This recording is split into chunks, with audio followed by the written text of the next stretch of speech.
Mario? Oh yes, you can take pictures and do all of that stuff, but please have your cell phones on silent. Bali, can we just turn this music down, please, sir? Thank you. Hi guys, and welcome to the first Hunters and Jacquel Culture House Masterclass. You're most welcome. Give yourself a hand of applause. This is going to be a hell of a day. We're so excited to have you here. The vibe is really cool. So I know if you guys haven't got coffee yet, it's probably an idea to find a little space a little bit later to get, because we're going to get started now. First of all, the toilets are over there. And I think that's the only really important. You can't smoke in here, but there's a little smoking section down near the street over there. Those are pretty much the ground rules. Also, if you want to tag on social media, please tag at Jacquel Culture House and at Hunters Cider. That's very important. Thank you. And yeah, so anyway, welcome to it. My name is John. This is AMP Studios. How many of you guys have been here before? Into AMP Studios? Cool. So just a quick thing, AMP Studios is a free culture hub for people trying to get into the entertainment business. You can come check it out anytime. And this project, Hunters and the Jacquel Culture House, is a beautiful collaboration between the two icons. The lovely Trezor is going to come and chat to you guys now, and the Jacquel Culture House. What did I say? And Hunters, sorry. And Hunters, the iconic cider. And let me tell you what's going to happen during the day. That's what I need to do. Okay, so up first, we're going to do a series of master classes. We've got the unbelievable Rowlin, Naicker, and Karabo Senna here. Karabo from SAMRO, and Rowlin is the SONY publishing. And this is how the day is going to run. They're going to start. We're going to start with them talking to you a little about introduction and stuff, but then we're going to hit a really big Q&A. And it's really for you guys to ask the questions that you want, and you'll get all the answers. This is going to be super duper rich in information. Please, can I just ask you, put your hand up when you want to ask a question, and wait for either Josh or Mbali to bring you a mic. They're cleaning the mics before they give them to you one by one. So wait till you get handed a mic before you ask a question. We are live streaming right now onto the Jacquel Culture House Facebook. And just to let you know as well, this will also be on MTV. There's an MTV show coming out as well, and that's happening. This episode's coming out at the end of June, so it's all being filmed. That's why there's all the cameras are, so don't act surprised. Then, so after that, we're going to take a 5-minute break, a really short one, to get some snacks and stuff, and then we're going to do the second masterclass, which is going to be Zakes Bantwini, supported by Trezor, and that's going to be amazing, and then there's a Q&A after that. Now, after that Q&A, you guys can all go upstairs to get some Hunters refreshments and some food and stuff. But more importantly, this is a networking session. You guys, Rowlin, Karabo, Zakes, and Trezor are all going to be upstairs, and they demand to get accosted by you guys. It's your chance to chat to them, give them whatever sales pitch you want, talk to them, ask them questions. Obviously, please treat it with respect. These guys, you know, they're going to take as much as they can take before they leave, but they're going to try to give you as much time as possible. So be really respectful, have something to give to them. You know, make sure your pitch is short and sharp, because a lot of people who want to speak to them. After that part, right, we are then doing, so those guys who entered, how many here entered the talent search? That's amazing, cool. So the talent search, which is ongoing, guys. So the thing about this talent search is it's not just a competition. We're not treating it like an Idols or something like that. There are so many ways to become part of the Jacquel Culture House. So anything, if you're not in the top 10, doesn't matter. There are lots more things and opportunities to engage here. But what we're going to do this afternoon is the top 10 are going to be, who are here tonight. So give you guys a hands up. You know who you are. Give everyone a round of applause for that. These guys, the talent, Trezor will talk about the talent. They are going to be on this stage pitching themselves to Zakes and Trezor, who's going to end up, each of them are going to be working one-on-one, mentoring one of the top 10. And that's all happening here. But you guys, why I'm telling you that is, you don't have to stay for that part. That's happening in the afternoon session. But if you want to stay and see the action, you're absolutely welcome. Cool. Have I forgotten anything? I don't think so. Anyone remind me on my team? Phones on silent, I think I said that part. Cool, I think that's it. All right, before we get started, I just want Trezor to come say a few words. This is a project that comes from his heart. And ladies and gentlemen, look how cool he is. Put your hands together for Trezor.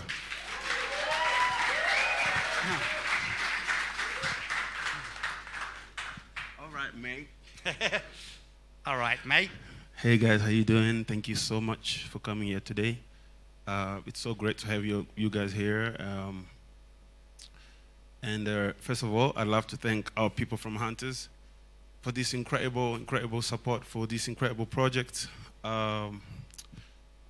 It's a project that I hold very dear to my heart. As an artist, that was once an upcoming artist that struggled for many years to try and make it in the industry. I thought this would be such a beautiful project to start with our friends at Hunters, because they're equally passionate about the arts and the young musicians, and it's such an exciting journey that we're starting. And this is our first masterclass, and I'm honored to have all of you here today. I know it's early morning and it's winter, so I'm really appreciative that you managed to make your time and your way here today, this morning, while putting all the names together and the people that I believe will be able to assist with knowledge. I really had to kind of dig deep and really find some of the most incredible people that I really respect and trust have the incredible knowledge in the industry. And it's such an honor here today. We have the managing director of SONY Publishing Africa, Rowlin Naicker, who's an incredible publisher with a lot of incredible knowledge in terms of publishing. Also, we have Karabo, Senna, who's a GM also for artist relations at SAMRO. And the reason why is, I think for a lot of young artists, or new artists rather, it's very hard to have a structure where you have a publisher or you have all your things together. But I think it's very important to understand first the structure and how to be able to build your publishing structure. It might not necessarily involve like a bigger company, but if you have really great knowledge, to protect your work, I think that's very important. And we thought, for me, the genesis of anything, any artist career is music. The songs are really crucial, the lights and the fame and all those stuff are really cool, but I think the music is really the most important part. And that's where we're starting, and that's why we have the most incredible people here today. We have Karabo, Senna, I think you can come on board. We have Rowlin Naicker, please come. And again, as I said, I'm a very passionate songwriter. I'm a producer, and sometimes I sing. Them behind you, don't sit on them, you'll see. It's all about the music for me, and I really hope today, this is Rowlin. Please put your hand together for Rowlin Naicker. And this is Karabo, Senna. It's so amazing. I think it's such a full circle moment to be here today because, never in my wildest dreams or early in my career could I have access to this kind of information, and the people that really have been very vital to the development of the industry. And it's such an honor to have them here today. And please do have a good time, and most importantly, I hope you take in all the knowledge because I've got to learn a lot along the way. And I hope today becomes something that is really very instrumental in understanding what is publishing is for you. And thank you so much again for coming. And I hope you enjoyed the day brought to you by Hunters and Jacquel Culture House.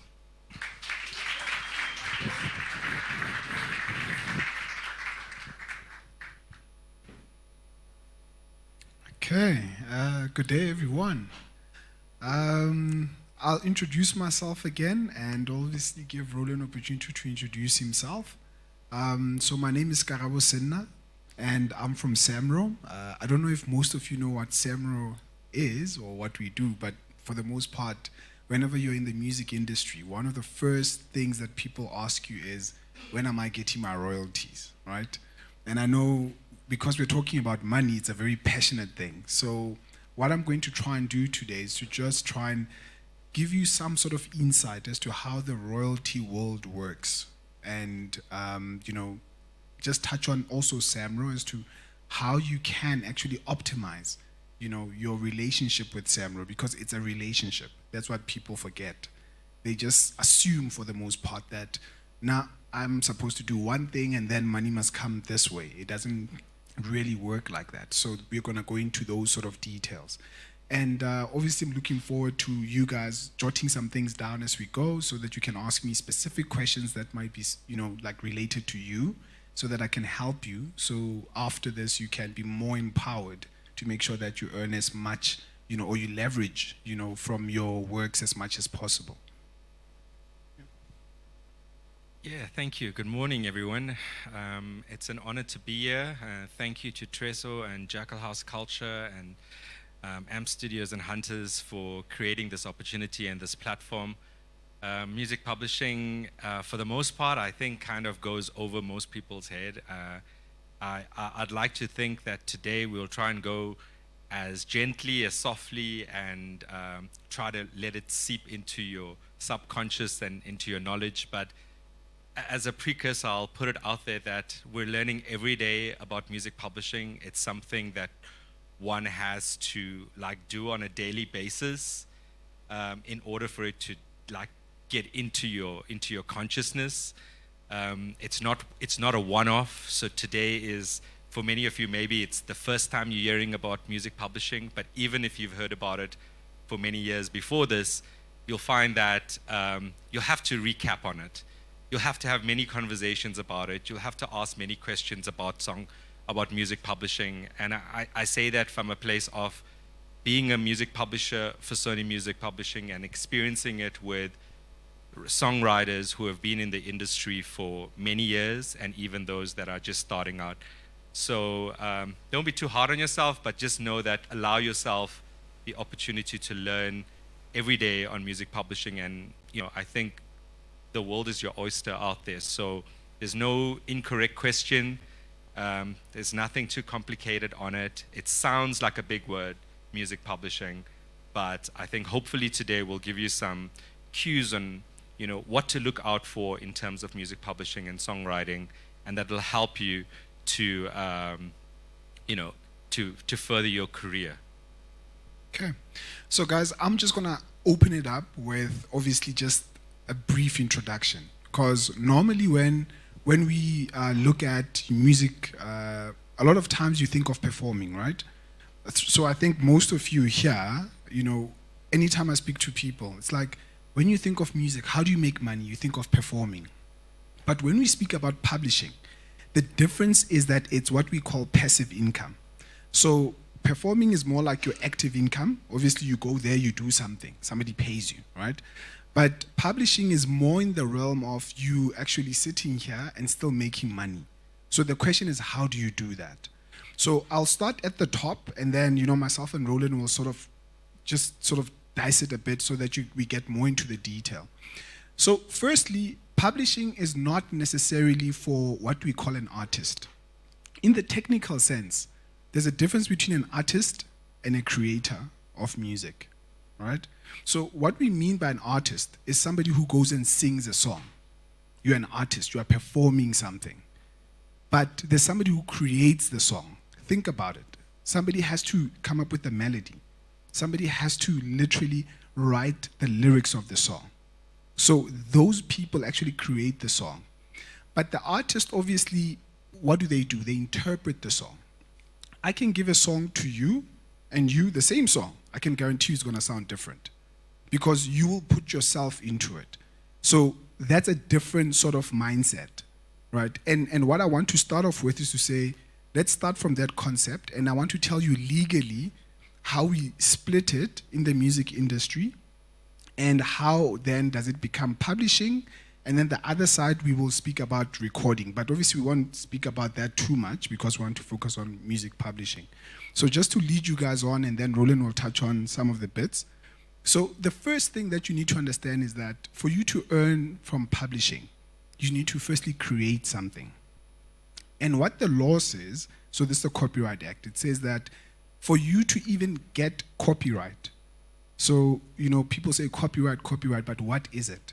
You need to firstly create something that is unique. So it can't be somebody else's song, firstly. Create something that's unique, and then you need to reduce it to material form, right? So meaning, I can't have an idea and say, I've got a song. It doesn't count. I need to either write it or go and record it.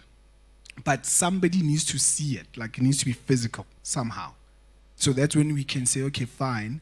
Now, from the moment you do that, you've got copyright. And in South Africa, copyright literally comes through immediately. So the moment I create a song now, the copyright is there. You don't have to go and register it. It's not like in America or something like that. You can immediately just create a song now. You and I meet, and then I hum something, you write lyrics to it, and then I play it on the piano, we record it with our phone. Literally from that perspective, that song has copyright. So there's not much more that you need to do. But obviously you can understand that you can't make money off that, right? I mean, if I just do that and then I keep it on my phone, there's no money that's going to flow from it. So we need to obviously go a step further, for that to happen. But I think that's the first thing that I want us to understand, to say, guys, for you to make money off publishing, guess what? You're going to have to create. You can't just sing other people's songs and say that, no, I want my publishing money. Like, no. The creators of that song would be the people that wrote the lyrics or the person that created the beat, which is the composer. Those are the two people that we talk about. But remember, in a song, sometimes there's more than one person, right? Most good songs, it's not one person that creates it, even though people want you to believe that. There's like 6, 7, 8 people. I know there's a song I think I once worked with for Rowlin, but I think it was a local one. I think it had even more than 30 people on the song. There are songs like that. So it's crazy, but there are those sort of projects. But the crux is that don't be too asphyxiated to working alone, and then you miss out on opportunities. But remember, you need to create your own content first before you can really talk about publishing. Yeah, I think Karabo touched very nicely on it in terms of, not being an artist. So I think first off, I just want to dispel any myth around music publishing has very little or nothing to do with a record label. So when you are seeking management or from a publisher or a publishing house, you're talking about you as a songwriter, as a creator of the beat. You've come up with the melody, the harmony, the lyrics. So that's you as a songwriter, as a composer. And often that is the first copyright. So that in itself is a copyright.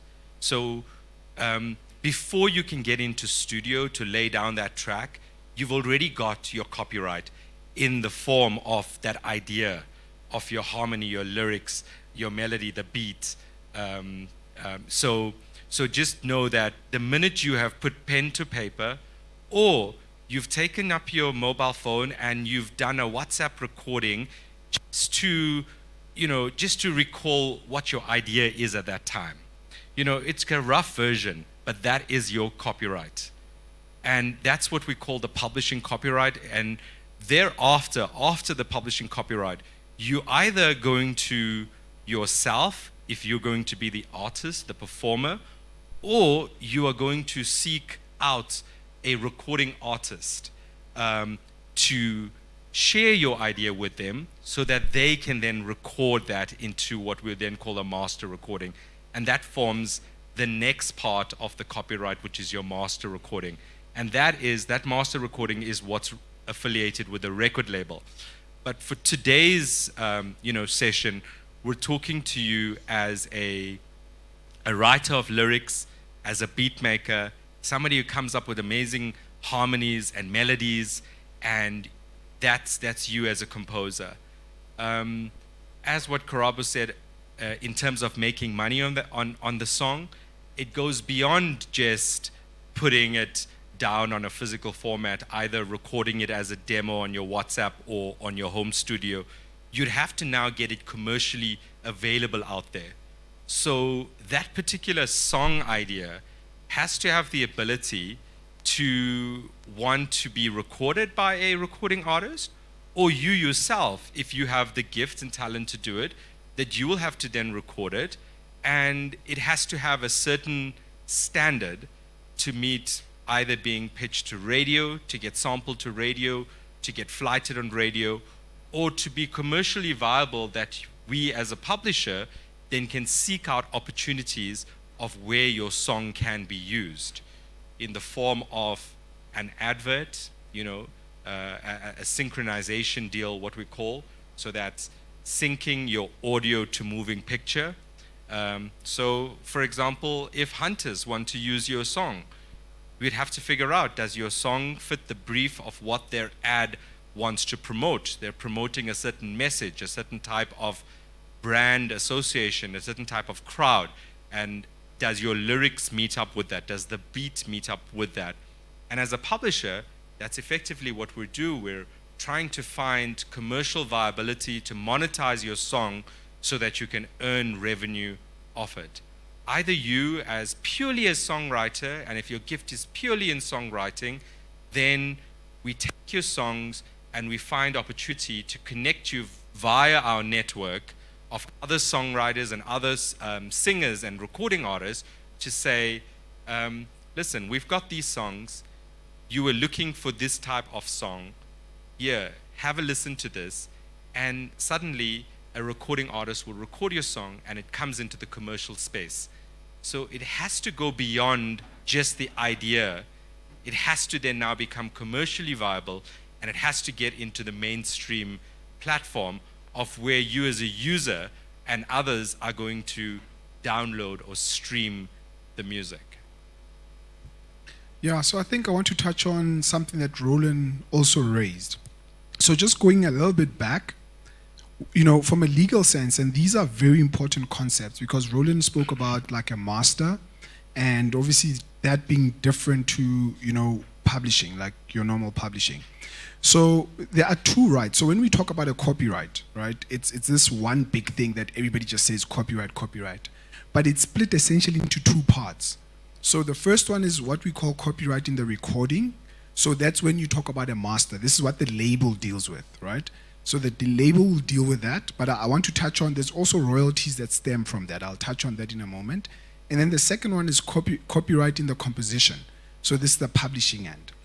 So copyright, then you split in two, copyright in the recording, copyright in the composition. So the label is more interested in the copyright in the recording because the copyright in the recording speaks to the artist. Remember Rowlin said somebody who's going to sing the song, they're interpreting it. But there's a royalty that comes from that, and then in SA, it's with SAMRO, what we call needle time right. So you'll notice needle time will pay the people that actually perform the song.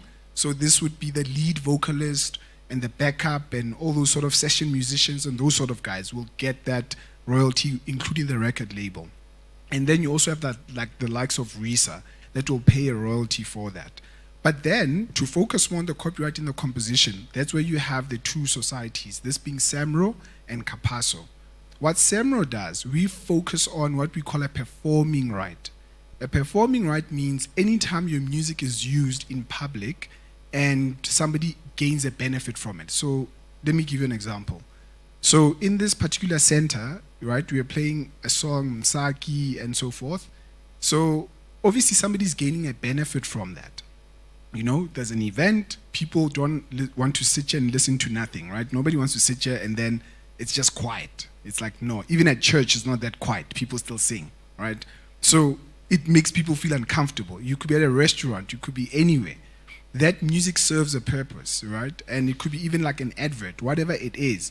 So that performing right, that's what, it also has, a royalty for it. And then with Karabo, that's where you have what we call a mechanical right. So this is still under copyright in the composition. So the mechanical right is essentially any time your music is copied. Now, I know that might not make sense in the beginning. Why am I saying every time your music is copied? Is because whenever your song is played anywhere, like now streaming, specifically streaming, you are not necessarily playing the original. Remember, your song is sitting somewhere. Somebody has to download it. So that's a copy. We are creating a copy of that song for you to listen to it.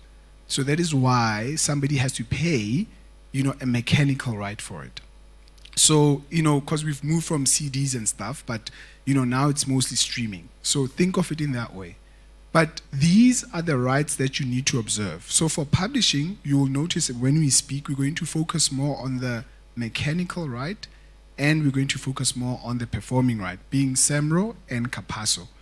Just sort of like trying to induct you as to how do you make sure that you maximize on those two. Obviously, I'll touch a lot on SAMRO as well, so that you know, fine, this is how I will gain most from SAMRO. But firstly, understand why you need to be a member of SAMRO, because that's the main important part, and also Capasso.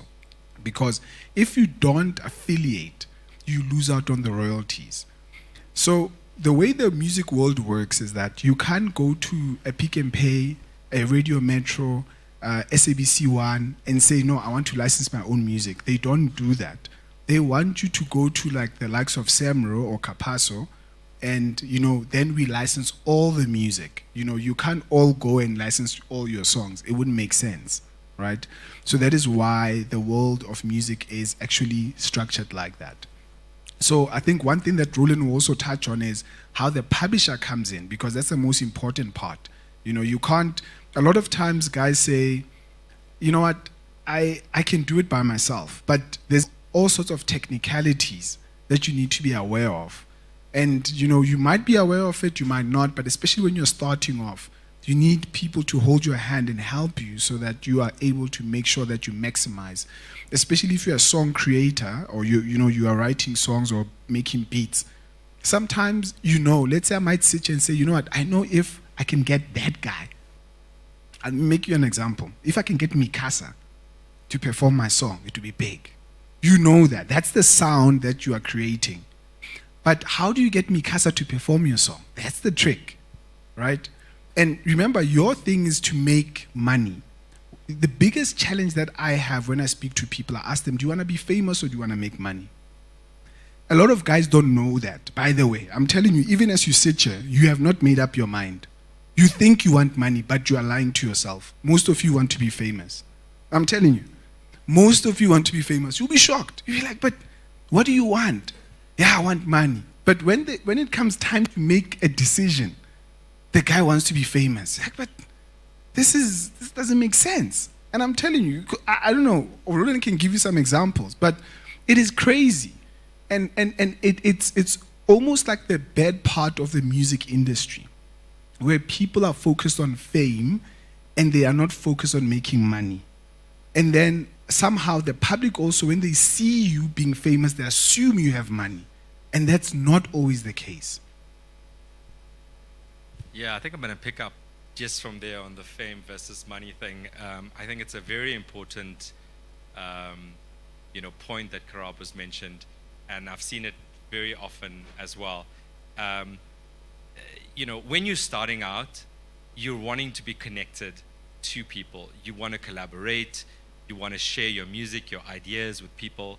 And sometimes you're going to meet a recording artist, or you can be get connected to a manager who's going to put you in touch with his artist, and they like your song, they like your idea, and when it comes down to talking about, okay, you're going to hand the song over to the recording artist, because it's your song idea, essentially, let's just say you composed it and you wrote all the lyrics.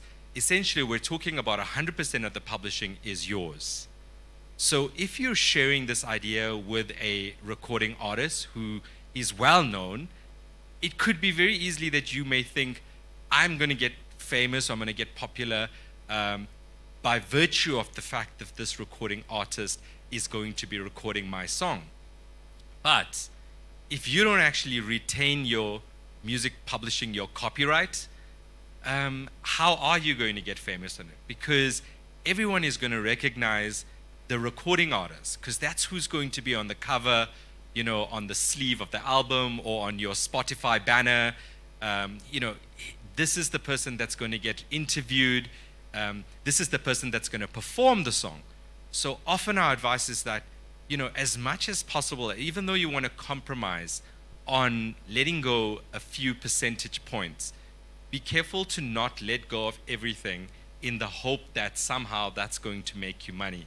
And I think that's where it comes over in terms of, what do you want, money or fame?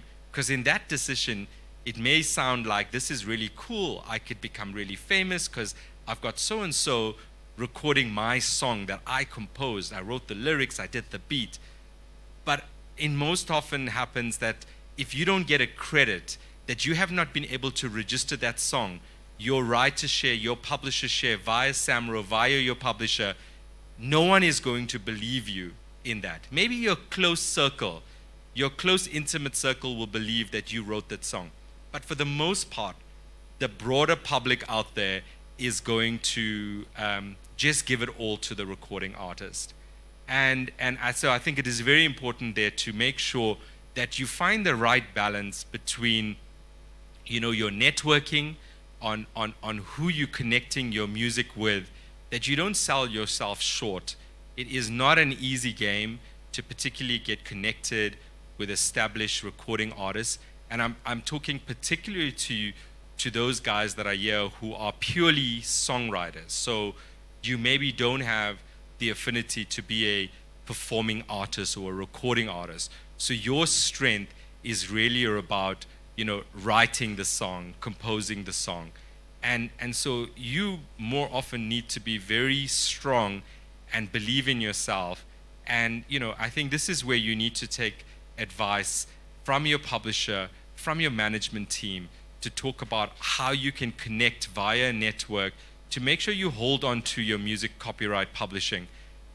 It isn't a case of just handing over for the sake of fame by affiliation, because that fame is really not going to pay your bills. It's the income that you're going to earn if that song by that recording artist gets onto Spotify or Apple or one of the digital service providers. Once you've registered the song, you're going to earn this passive income every time that song is streamed or every time that song is performed. So the streaming income, there is a small percentage that will come through via CAPASO, the Mechanical Rights Society, and SAMRO, and every time that song earns money on radio, you have the ability to earn. And all those little pieces of income will eventually add value to your catalog. So yeah, it's important from the mechanical rights, which, as Karabo said, is every time a copy is being made. And it's not like a physical copy, like in a digital world. Every time it's on a DSP on Spotify, if I log on to my Spotify account, it's a copy being made. If you log on to your Spotify account, there is this digital copy that's been made. And that's what a mechanical right is. In the terms of performance, every time the song is performed live at a show, maybe you're at Amped, you're in a restaurant, you're at a concert, there's a performance, it's played to the public. So there's public royalties, public performance royalties that's due for that. Every time you're watching television, there is that performance TV royalties as well. Added to that, if your song is affiliated with an advert promoting a product, if it's on a TV program, there's what we call the synchronization right. Now, in terms of the mechanical rights, it's 100% of that is assigned to yourself, and you may then, if you go on to affiliate with a publisher, you will assign rights for a term or whatever your arrangement is to manage those rights, your mechanical right. And the same for your synchronization rights. That gets affiliated to you, and by virtue, as a publisher, we manage that for you. In terms of your performance rights, in terms of SAMRO, automatically when you compose a song, as per the society rules, you assign 50% your writer share directly to the society to manage on your behalf, and the other 50% of the copyright, what we regard as the publisher share, is assigned then to yourself and then by virtue to your publisher to manage. And one of the reasons why the performance rights or your SAMRO royalty is split into two is it's an age-old rule, but it's one of the main things is to almost give you that protection so that you don't lose complete rights of your earning potential. So you always have 50% as in your writer's share. You still own 100% of the song, but you assign or you give control over to SAMRO to manage that for you. In the same way, your publisher share then gets assigned to a publisher to manage. And as Karabo said as well, obviously I sit here as a music publisher, and a lot of the things I might talk about is talking in the perspective of what me as a publisher, what us as a company can do, or what publishers do. And you may know that it's very much a world right now. We're living in a digital world. There are so many tools. There's so much information out there. And I do believe that there is a place for writers, composers to be able to do the world of publishing on their own. But it does get tricky. It does get complicated, particularly because we're in the digital world and music is traveling far and abroad. We're no more just talking about radio, music being plugged to your local radio. We're talking in real time, international radio stations, international playlists picking up, and your music traveling abroad. So you need to be able to have a network to be able to make sure that somebody's collecting your copyright royalties from all over the world. So I think that just an important thing to be cognizant of, that you do need a team, a network, and in the same likes, and I'm sure Karabo will speak to this about SAMRO having their affiliated performance right organizations. In the same way as publishers, we have affiliated publishers all over the world that assist us in making sure that the income is flowing directly through to yourself. Cool. So guys, just to start off with, can I find out in the audience, how many of you are SAMRO members? Okay, looks good. Capasso? Okay, fewer. Sempra? Okay, still a bit less. Risa? Okay, cool. So you will notice that not everybody lifting up their hand, right? So first thing, right, if you are going to learn something from today, sign up with all of them. That's the first thing. Right, now I'm giving you like step by step now to say, okay, at least even if you forget everything, you're like, okay, fine. What is the call to action? What must I do if I leave this session and I want to be productive? Sign up with all of them. And I'm going to tell you why, and then I'm going to talk in depth about SAMRO, which is sort of like the same with the other societies as well, as to the reasons why you should sign up. Firstly, in South Africa, all of these societies that I've just mentioned collect different rights. So it's important to ensure that all of them pay you for those different rights. Because anytime a song is used, for example, on radio, all the rights are exploited at the same time. So your mind sometimes says, no, is it a performing right or is it this? No, all of them exist at the same time. So you should not just be earning from SAMRO and not from one or the other, technically, right? So you would want to earn from all of them. And that is the most important thing that you need to start off with. But then, on a practical side as well, you need to make sure that if you are not signed up, go to most of these societies' websites. You can complete an online registration, right? With SAMRO, you can do that. I know with Capasso, you can do that, and I think with SAMPRA as well. So you can do an online registration. Then step number 2, which is something that Rowlin touched on. Make sure you register your work. So what do we mean by that?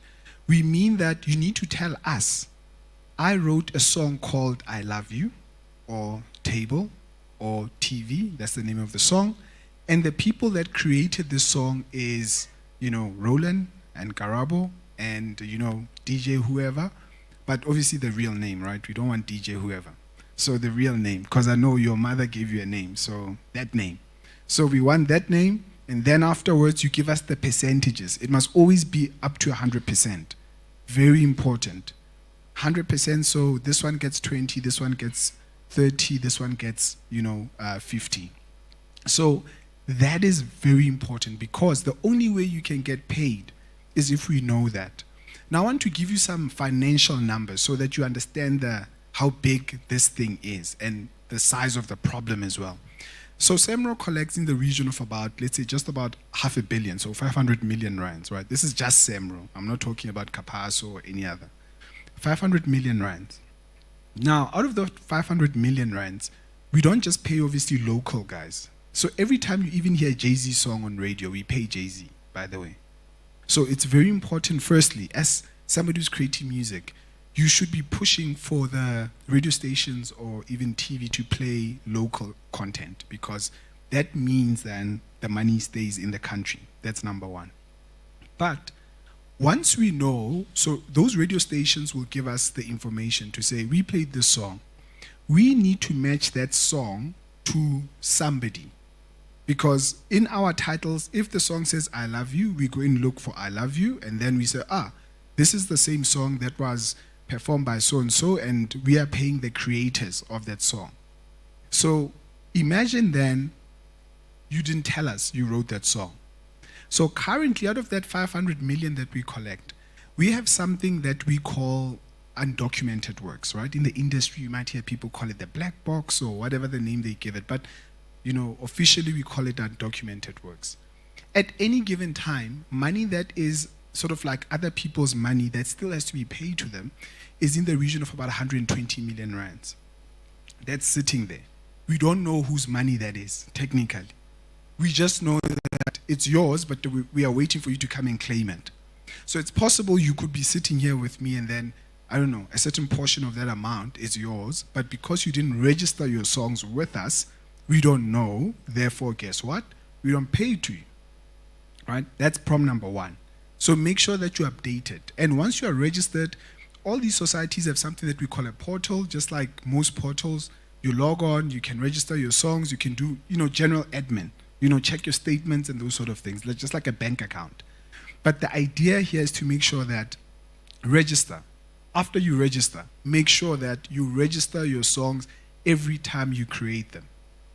And before I even talk about that part, right, and something that also Rowlin was leaning towards, whenever you make a song, make sure, guys, so some of you might go into studio, maybe you've got your own studio at home or something like that.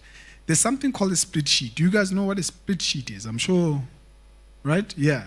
How many of you, and honestly, lift up your hand, how many of you have ever completed a split sheet? Like, you know what it is.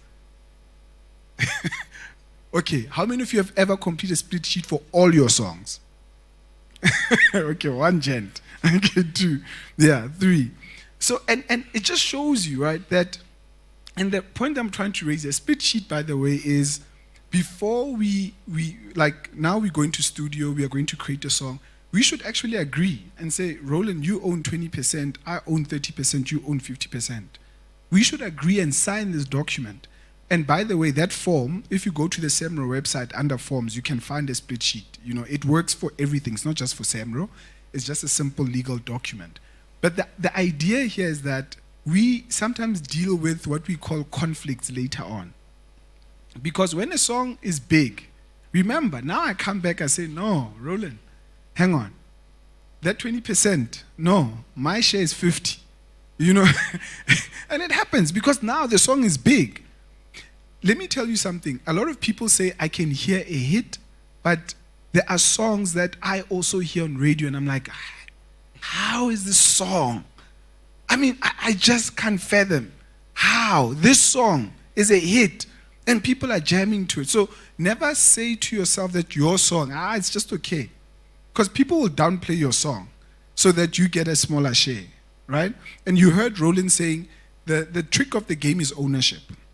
The more you own of something, the more you'll make of it, right? But yes, it's a business decision for you to say, okay, I'm giving away so much, I'm keeping so much. It's a business decision. But you need to strive to own your song, as much of it as possible. But again, complete a split sheet, because that split sheet will protect you. So even if you've notified the song with SAMRO, it does not stop somebody later on coming back, right, and sitting there and saying, no, I own so much of it. To give you a real case scenario, right, without mentioning the title of the song, I once sat in what we call a mediation session when artists don't agree on split sheets, where a song won a SAMA, like literally. We go today, SAMA Awards, boom, this song wins a SAMA, right? It was a big song. And then literally next week, we receive a complaint saying, no, I own so much of that song. So now shares are being changed. This guy was supposed to earn 10%. Now he says, no, I did all the composition. So I shouldn't get 10%. I should get 50%. So now you have this thing now. Now it's somebody's word against the other. But if you would have done the split sheet, it sorts out everything. It's like, no, here you signed. We all agreed. So what I want to stop, the myth of people saying, because I registered this song with SAMRO, those shares will apply no matter what. No, you are wrong. You need to make sure that you complete a split sheet. But let me tell you your problem. You don't treat this thing as a business. It's almost like you are friends, right? Let's be honest. You treat it like you're friends, and you feel like you're insulting someone. If I come to you and we work together and say, hey, dude, let's complete a split sheet. So, hey, man, what is that guy going to think? Right? Especially if you're working with somebody that you respect. To say, ish, I don't know, I saw Zakes here. Let's say now you're working with Zakes. And now you feel like, am I really going to walk up to this gent and say, just sign there? You feel like, no.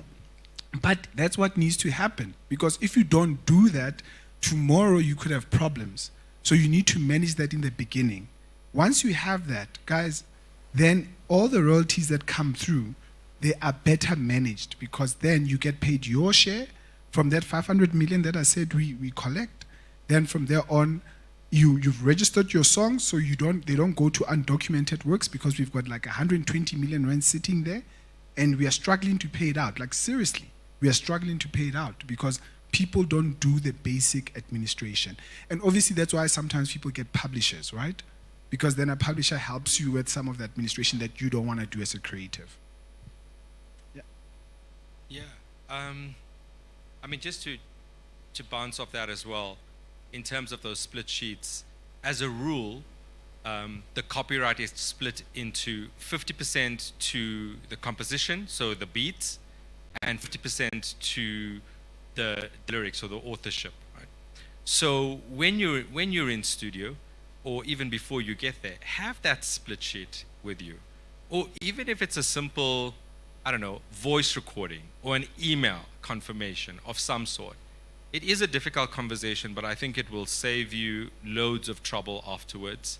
I think Karabo's explained, kind of the complications that come afterwards, after a song becomes a hit. Then it becomes a very heightened issue.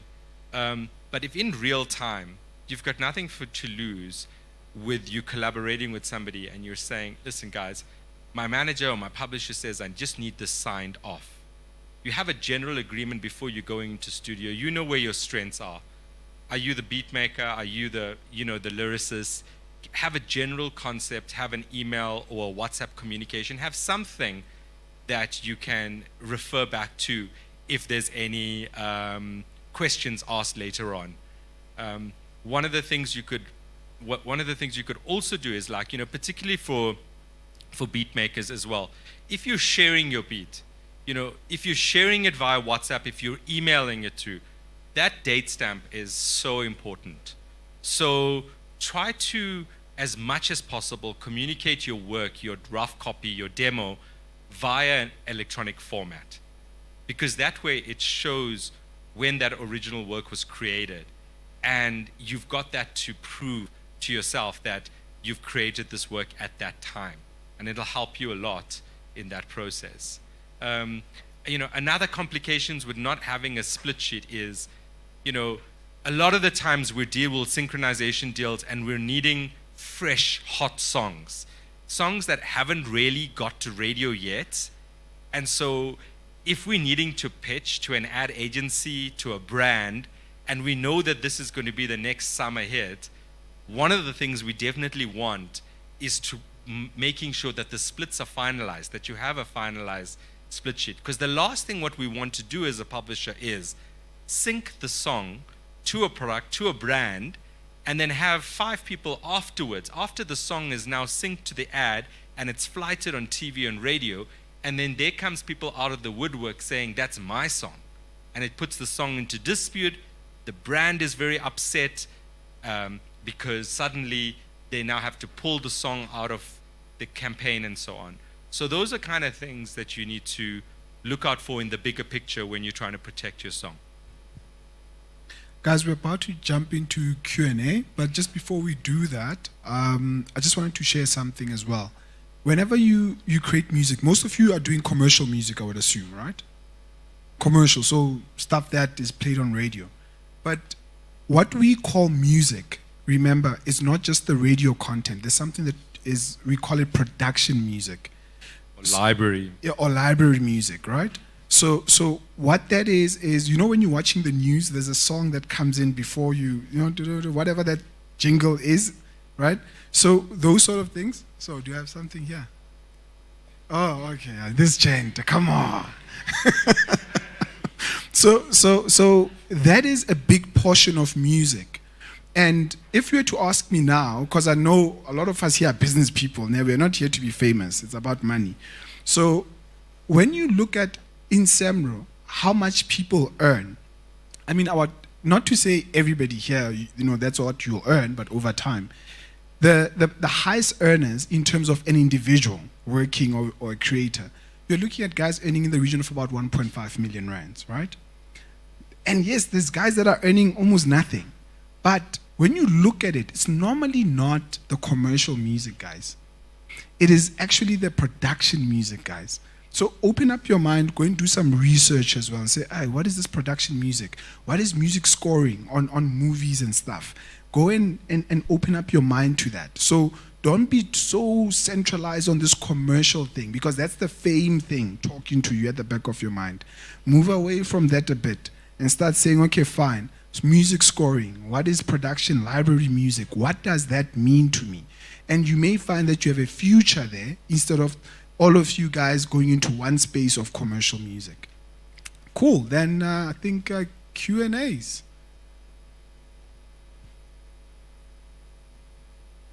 One, two. So if you could put your hand up, then one of us will bring you a mic. And would you mind standing when you have a question? Thank you. When you get the mic. You were the one who didn't play that trick on him, right? All right, firstly, I want to make money. My question to you guys is, what's the difference between a music publisher and a distributor? And how do you get a publishing deal for SONY and stuff like that? Okay, yeah, that's a good question. I mean, I think we're living in this era right now in the music industry where the word distributor is being used very often. So when we're talking about a distributor, we're talking about your master recording, your final product that needs to get distributed and land itself onto a DSP like a Spotify. Or, I mean, I'm not even going to talk about physical anymore because there's no physical world anymore. There's very little in terms of a CD. But you might be one of those lucky to land it on a vinyl recording. That might be the physical world. But you need a distributor to take your master recording to have it distributed into the various DSPs.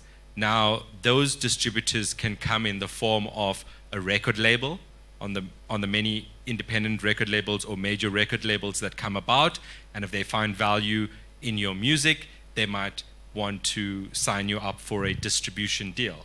So based on their contractual deal points, they will distribute your music, and of whatever they collect based on the prices, they will give you a percentage. Let's just say that's, I don't know, 70%, 60%, whatever the case may be.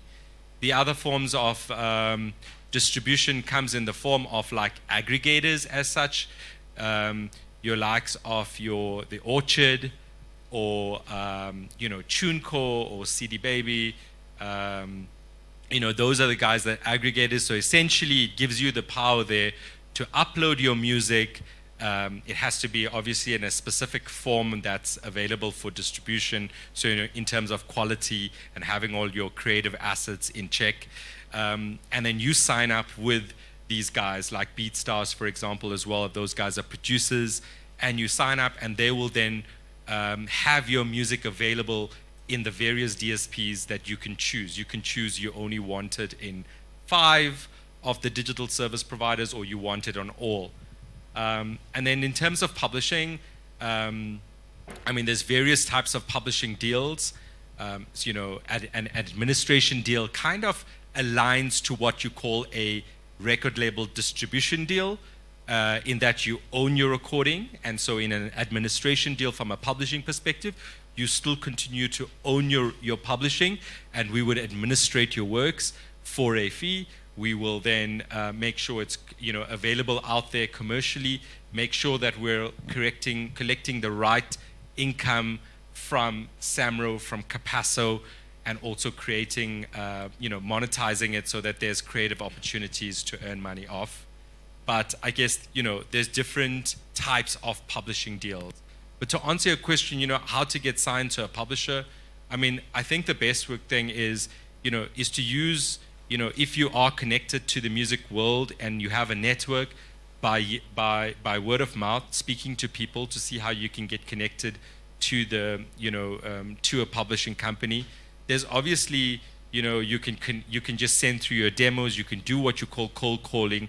But I guess the best way would be is that if you know somebody, is to ask them to connect you to them. But as a publisher, we receive demos every day. We have an opportunity to go through them. But most often it's managers reaching out to us, it's other industry people reaching out to us.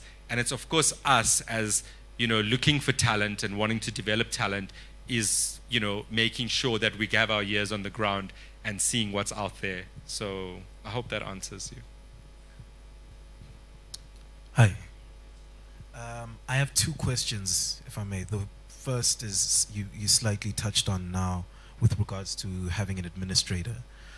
What does one lose from having an administration deal as opposed to having a full-on publishing deal? As you've mentioned, the different types, but could you just broaden a little bit more on that? And then the second question is directed to you, sir. You mentioned that SAMRO still pays out royalties to international artists as well. Does that mean that you guys have a direct connection to international collection societies like ASCAP and stuff like that? So I think in terms of your point, so SAMRO affiliates with what we call societies internationally. So ASCAP is one, like it's in the US, right? And then you've got like SESEC in the US, you've got PRS in the UK, Gamma in Germany. So there's all sorts of societies throughout the world. And the whole idea is this. We license in South Africa. This is our territory, right? Our predominant territory. So remember, we don't just license broadcasters. We license, stores, even, a car wash, whatever plays music, we license that. A club, they do the same on their side. And whatever music, our music is used that side, they send the money through to us, and then we do the same. So we reciprocate the whole relationship. That's literally how it works. So anytime your song gets played, internationally, some artists, you may not have a fan base locally, but you may have a fan base in Germany, right? And you don't know why, but they just prefer your music. So we will then make sure that, Gamma pays the money through to us so that you can get paid. And that's literally the relationship. But the problem in SA, and I mean, you can pick it up very quickly, other countries consume more of their content than we do, right? That's a logical problem. Now that is something that we need to fix, of course, because then it means that if we continue down that path, we stand, to send money, that way more than they send this side. But obviously genres like, we've seen Amapiano, sort of like breaking that side, and even other popular songs, that can change that. And so obviously there we are looking at guys like you to make sure that you create sounds that are more international. Obviously it's not just for those people, but they can break that side so that you can start earning in those currencies. Because whenever you earn that side, you earn in the pound or whatever, so that money comes in that currency, and that's what you will get paid. Obviously we convert it to rands, but that's what you'll get paid. Yeah, I think just before I answer your question to me, just to, on the back of Karabo answering in terms of the reciprocal agreements with the SAMRO equivalents around the world. Remember, SAMRO is the performing rights organization, so they're going to collect your performance royalties or royalties that have been played on radio overseas or that was performed, internationally. But from a publisher side, we get to collect the mechanical rights and the synchronization rights on it. So I think it's important to understand that while SAMRO will be collecting the public performance rights, that it's important for either you, if you're self-published, or your publisher, to make sure that they're collecting your mechanical rights, the rights that are coming on the mechanical earnings from your digital earnings, and also from your synchronization rights as well. To answer your question in terms of the difference between an admin deal and a publishing deal, I guess in terms of an admin deal, in a very straightforward way, an administration deal assumes that you are essentially a publisher, that you're going to be taking a lot of the back end, really groundwork on it, and your publisher is going to administrate and make sure they register your works, they collect your works, collect the income, the royalties on your works, and account to you. Whereas on a full-on publishing deal, we're going to give you, creative advice. We're going to connect you with other writers. We're going to affiliate you with other territories where we have offices based. It's more of a collaborative effort. And I guess that's a very black and white answer, as I say. But, from personal experience, I think we kind of treat all of our writers in the same, because I think everyone's coming in from different walks and experiences. And we've had guys who have gone from having a administration deal right off the bat, even when they were, didn't have a, radio hits or anything of the sort, and built their career on, and it's worked really well. So I think it's all about what you as a writer, as a creative, is looking for and wanting to get out of your publishing experience. Can I just add quickly? I know we've got, so the agreements that we see, right, from a SAMRO side, and obviously between yourself and a publisher, would be either an administration deal that Rowlin already specified. There's also something that we call a specific agreement, right?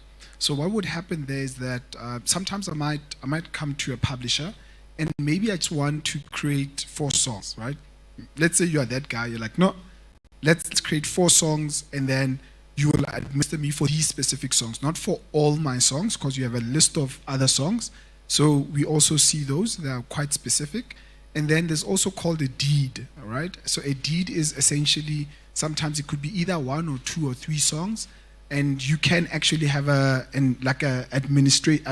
publisher just for those specific songs in a deed. So you'll notice that the other 2, specific agreement or a deed, it's more specific, unlike covering all your songs. But you need to look at the business case between those and say what works for you, because you might all be on a different journey. You're not on the same journey. Hey, what's up, guys? Sipe from Blinkmore Recording Studio. Obviously, I work with artists on a regular basis, and just touching on the fact that we speak about split sheets. Now, obviously, I've been in the industry for a long time, and I understand that concept, but a lot of the time when I'm dealing with young artists, they either don't want to or they don't know that they have rights. So, it's a lot of ongoing education. So when we speak about, don't give away all your rights, guys don't know that they have rights. So you'll send a song to somebody, they'll record that song, and they'll register the song as their song, and you never knew about this. So, then litigation down the line doesn't really work because you never registered to begin with. And you never knew that you had those rights. But I just wanted to ask, from SAMRO's standpoint, obviously I represent a number of artists. So there are guys that registered before the digitization of your service and now are struggling to get their accounts up and running. I don't know whether it's an admin thing. Having reached out via email and all of that, nothing has really been taken up. And also, of course, that creates issues with registration with Song Trust, etc., because of the registration, and also third party registering with ASCAP or BMI. So I just wanted to know, from an administrative side, how do we solve that? Yep. Thanks. So I think, so let me acknowledge firstly that there are sometimes delays in terms of, whenever, I see it on social media, and I deal with some of them personally as well, where you find somebody has tried either to register or to register their song, and then they're like, okay, fine, I'm getting some delays. But I think first, let me tell you what we are doing and tell you then how we can fix that. So what we have done is that we've introduced a new system that is much more case-based, where we are trying to fast-track the responses that we provide people in terms of then making sure that whenever you send through an email, for example, you get a ticket number and then you actually follow up on that ticket number if there's any challenges. But internally, what happens to that ticket is that if it's not dealt with, right, within a certain time, it is actually escalated automatically, so that then we can make sure that that particular inquiry or query is actually dealt with. So that's an important part, because there is also a customer service element, right, to what we do. It's not just, administration. But then when you have that specific challenge, what I would recommend is that, remember, whenever you have to register your works, there are two platforms for you to do that. It's either the portal, right? If you've got access to the portal, you can obviously do so. The second one is that we still accept, you'll notice on our website under forms, there is what we call it a manual notification, but just the old school, it's a PDF document. You complete your share splits on there, and then you can send it through to us. So we do accept that. So it's not like, you only can do it on the portal.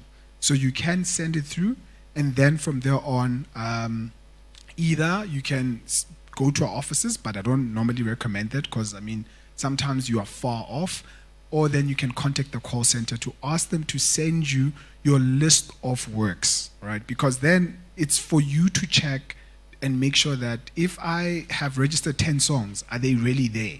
These 10 songs, and then you can see. So that's one way of following up and making sure that, the administration is done. And thanks for raising that, because it's an important thing. Don't just, guys, trust the fact that I've just done this thing and then look away, right? And obviously that's what publishers normally do, but if you're doing it yourself, follow up, because it's very important that you make sure that you have that thing on record, so that when it comes time to pay, then only are you not then raising concerns and so forth. Yeah.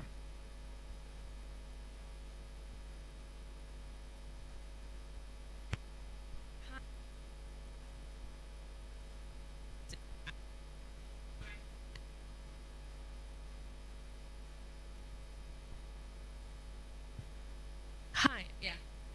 Name's Mary Lou. I am a recording artist and I'm a songwriter.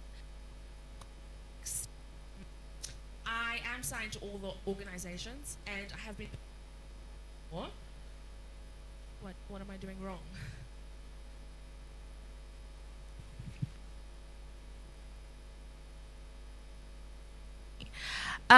So just a bit of about the copyrights being protected, and yeah. So 2018, there was a song that I wrote. Backtrack. It was registered on SAMRO. It's played on radio, and I had an agreement with the producer, House Music, and he was paid royalties and I wasn't. And I took it up with SAMRO and SAMPRA, and they said that because he was connected to a label, they registered it, and they didn't really concern themselves about the fact that it was registered on SAMRO or any of that. And so my rights wasn't there, right? Even though I wrote the song and all of that. So I kind of left that.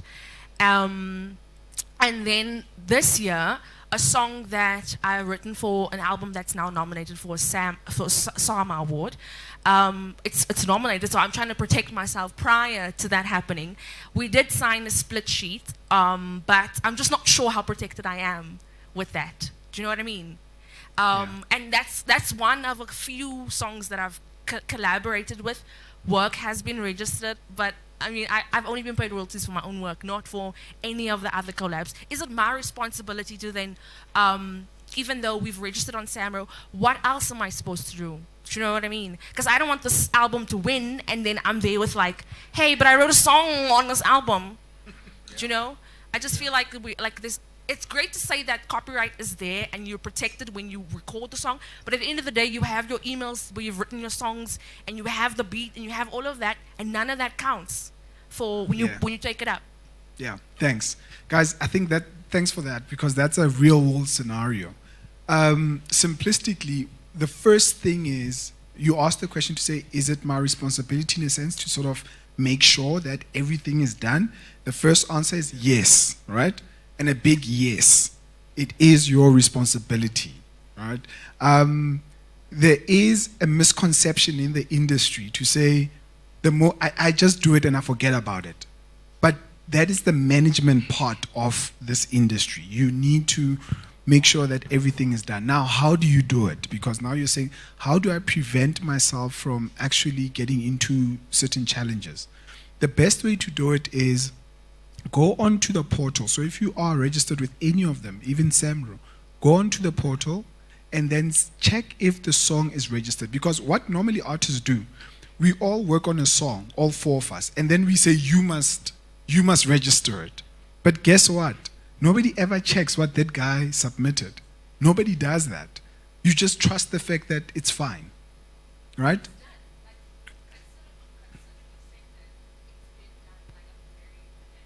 Yes. So if that's the case, then once you make sure, but the best way to make sure that it's done properly is go onto the portal, check your list of works, make sure that song shows up and the share splits do show up. So it doesn't just show up on one person, but you see it. Because if it's there, then that means when we pay for that song, you'll be paid, right? So that is the most important thing. Make sure that you check it on your side as well. And I'll be very honest, this is the part that artists don't want to do. They really don't want to do it. But check that on your side, you are there. You are a writer or a composer, so forth.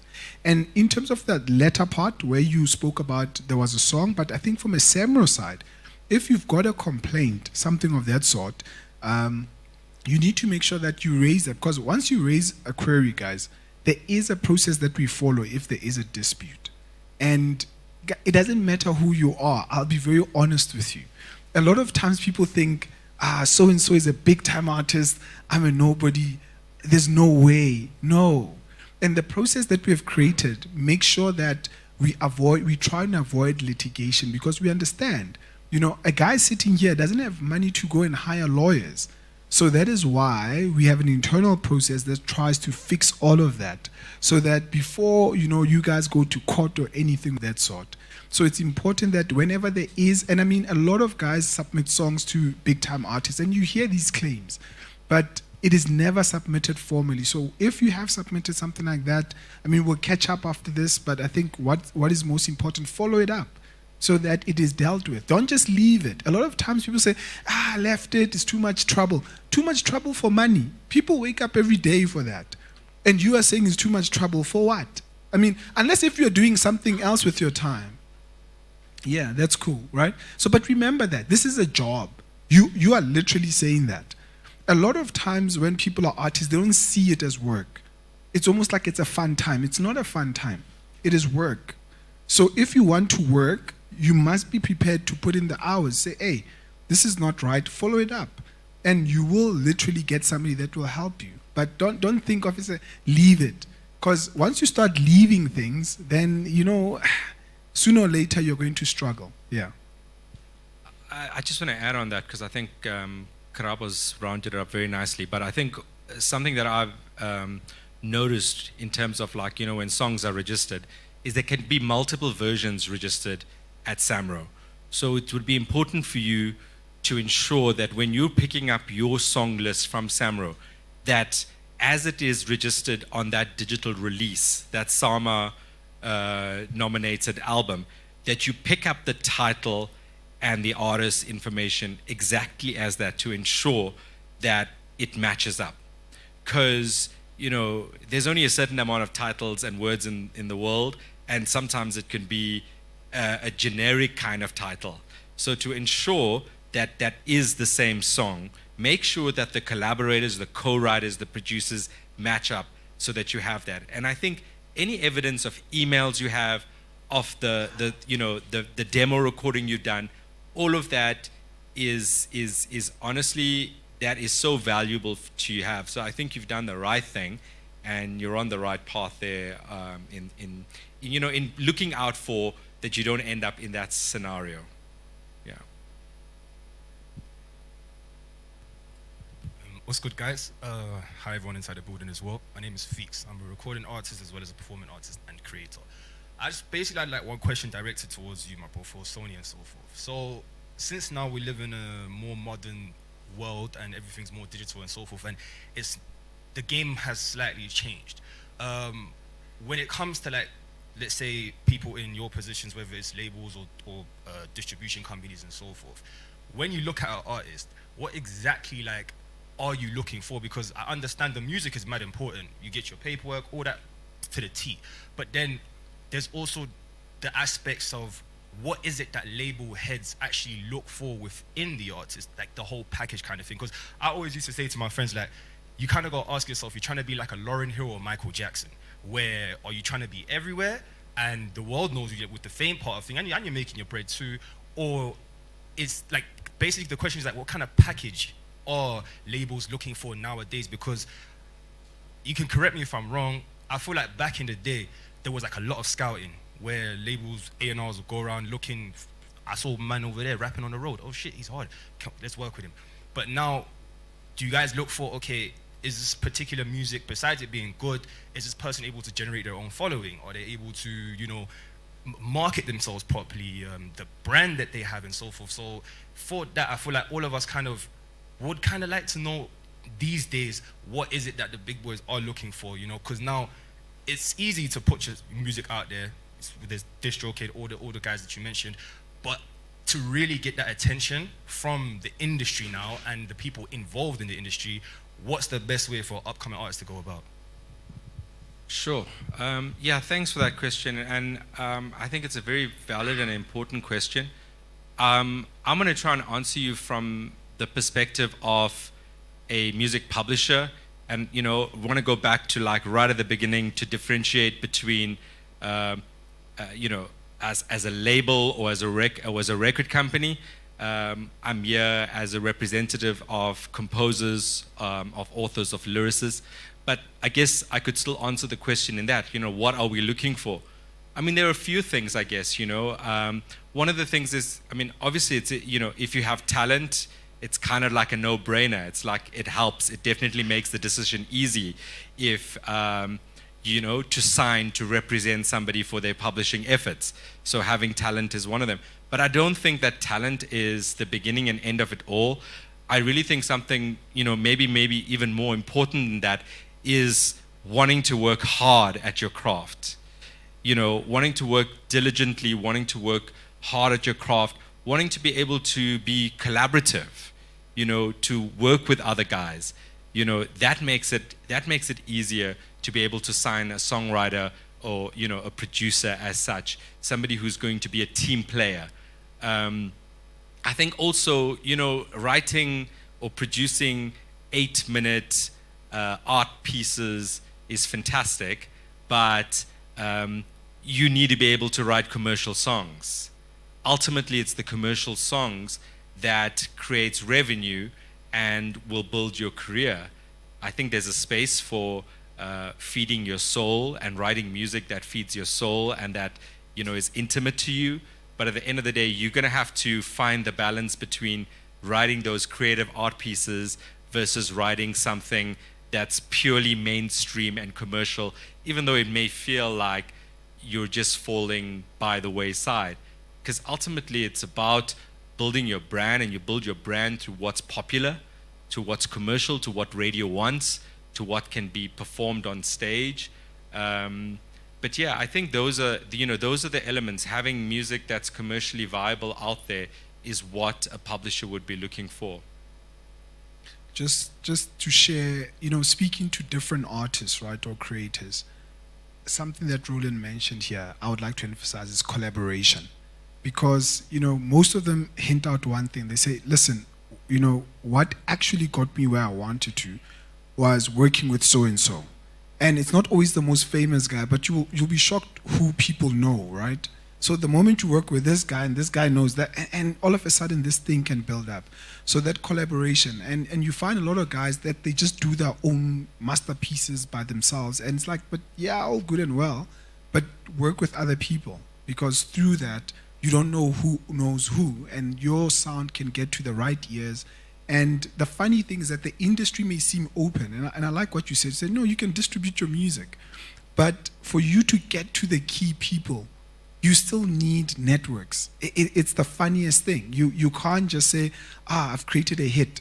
right? There are songs that I've heard that, gee, man, you sit there like, how is it that this song is not on radio? But it's not. That's the reality of it. So I will definitely say collaboration, that's it, because it will help you position yourself. Hi, I wanted to find out how do you determine rates? You know, you mentioned a lot about a lot of people make a lot of money with production music as well. You know, that's another major avenue. We see it in movies, series, and video games and so forth. So how do you as an artist determine that, okay, this is what my product is worth per ad or production that is going to be featured in? Is this something that is determined by you guys, by us? Or do we hear from the client, then negotiate, you know, or is there a standard rate, you know? And secondly, with your performance rights, when your song plays, A, on radio, B, at a performance somewhere, you know, be it at a restaurant or on tour or wherever, how do you know that it's been played, and what's the rate to, you know, how much should an artist receive per rendition of the song? Thanks. Thanks. So I'll leave the sync part to Rowlin, and I'll speak to the other part, right? And thanks for that question, because my man here is a businessman. He's like, yeah. So guys, the rate question is very important. So most CMOs work in a similar manner, but I'll tell you how we do it at SAMRO. So essentially, we use a simple formula, right? For example, Radio Metro pays, and this is an example, right? Radio Metro pays a license fee of 10 million rands. We call it a blanket license, meaning you can play any music for 10 million rands. And all the formula says is that you put the 10 million rands on top, and then you divide it by the total amount of music used on that station. So what do I mean by that? Radio Metro then uses, let's say, 10 million seconds of music in a year, right? So 10 million rands, and then you divide it by that 10 million seconds of music. I think it's about 10 cents, right? If you do that math. Or to make the numbers easy, so 10 million, 10 million by 10 million is 1 rand, right? So once it's 1 rand, that is what we call a unit rate. So if you look at your statement, if you get a SAMRO statement, there's something that we call a unit rate. That is literally what we are paying per second of music. So, but let me give you now the real rates, right? So when you go to the portal under documents, there's a document in there that is called rates, or it's called unit rates. And in that, it will give you the unit rates per the different TV stations, like your multi-choice TV stations and radio stations. It gives it to you by cents.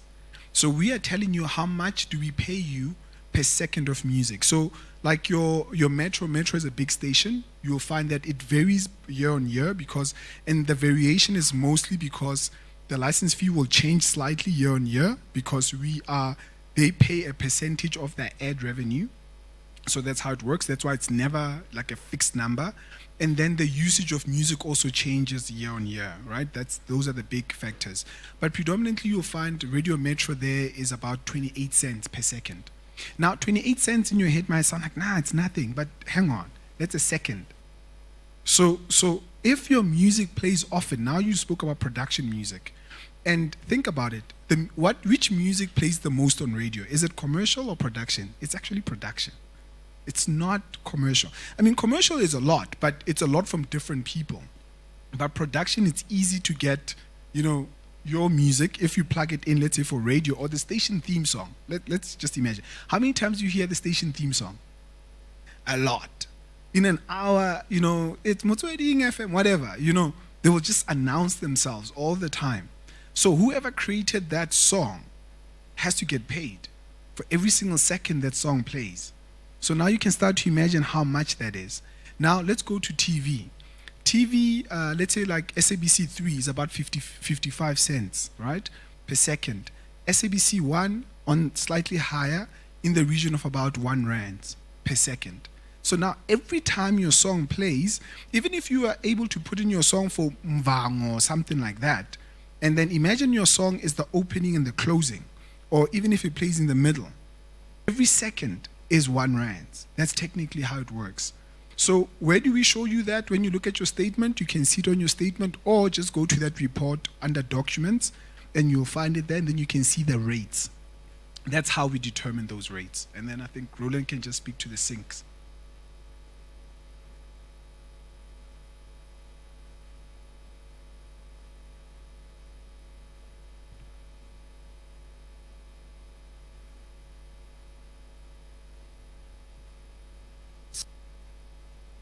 You know, is it brand new? Is it an age-old catalog evergreen song? The duration that the campaign is going to run for. You know, is it just South Africa? Is it Africa? Is it worldwide? Is it online? Is it TV only? Is it radio? Is it, you know, all mediums? Is it public location? So there is a vast number of factors that takes into account in terms of doing a synchronization license. And a synchronization license can be anything from, you know, 1,500 Rand to 1.5 million Rand and counting, depending on how vast the usage is going to be and how far and wide it's going to, be distributed.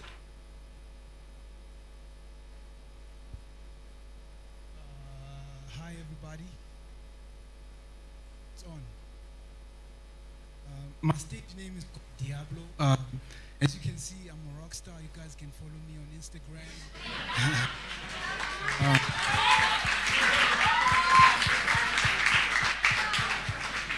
So here I have like 4 questions. I have 4 questions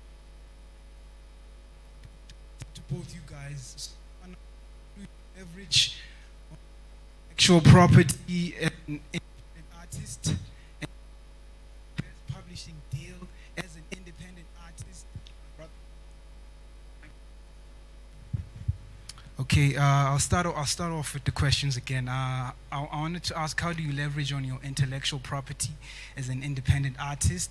What is the best publishing deal for an independent artist, and what with split sheets, do you have to send them to PROs if you already sent them to your publisher, if you have a publisher already? And do non-disclosure agreements work with regards to split sheets before a song becomes big? Let's say, for instance, here Norman is a beat maker. He's always in the lab, doesn't do a whole lot of admin. And I'm like, yo, man, here's an NDA. You charge me 150 for a beat. I paid him that. Does that apply with split sheets? Because let's say maybe I want to own 100% of the song, and I don't want to pay Norman his composition. Mr. Rockstar, you don't want to pay. So let me deal with the last one, and then I'll talk about a bit about leveraging. Yeah. So I think the last one, maybe the NDA, what you're referring to is probably a session musician, right? That's what you're referring to. So because an NDA essentially is just, we must keep this confidential. So that wouldn't work in that sort of setting, right? Confidentiality, yes, you can, but in the music space nowadays, people record a song now, and then you see them listening to it because they're building up the hype. So it's not that confidential. But I think as a session musician, as you're saying, maybe the word is not I don't want to pay, but you can get somebody to cede the right to you, right? If that makes sense. So I can come up with, I come up with a melody, but I don't know how to play piano. But I hear the song in my head. I can hum it to you. You know, this is how the song must work. You know, I'm telling you, right? And then you're like, oh, okay. Now, dude, you, the piano guy, come. You know, do what you do. So in that sort of relationship, you need to sign an agreement where this person, whoever I got as a pianist, knows that, listen, I'm not necessarily adding any creative value to this. Or even if I add it, literally it will belong to me. But I must pay you for that. It's a once-off though. So meaning after this, you are not going to get any other royalty, because I am in a sense saying whatever contribution you are making now as a session musician is mine. But remember, there are all these permutations to that. What if now this guy says, hang on, I hear your melody goes that way, but let's put in this. Let's imagine he does that, right? Because he could. He says, no, man, it sounds dull. Now, therein comes the gray area. because now he's going over the scope of whatever it is that you had actually wanted from him. But in reality, what I would say is that most of you might be creatives, but you can't play all sorts of instruments. You are going to get people to play those instruments. It's good practice to have an agreement where people are session musicians and you pay them. That's the trick. You must pay. If you didn't pay somebody, it means, you know what, they still own that creative, input, because then you didn't, there was no transfer of anything. So that transfer, pay them so that they can sign their agreement to say, okay, I'm just a session musician here, you pay a once-off, you'll earn from the royalties. But then, in terms of then the next point, leveraging, I think, in my view, the best way to leverage yourself, in any industry, and this is not just music, it's all about positioning. Positioning. It's just like in any industry. Ask yourself, how do other people become big in any industry? Say, but there's a lot of you, there's a lot of, principals, there's a lot of accountants, there's a lot of this, but there's a guy that becomes a CFO. Why? Right? And I know musicians like to think your industry is unique. It's not. Just like in any industry, there's a lot of people doing a similar thing. Why should you be the one that gets to the top? And that's the truth in any industry. So the same logic applies. So it means that it's all about positioning. Those people were able to position themselves better. Are they better than you? No. Probably not. You could be better than them. But that's not the real question. The question is, they were able to position themselves. For other people, it may be different things. But I think for me, you need to find that to say, how am I positioning myself so that I can be the one that can be distinguished from the masses? Because that's what you're trying to do.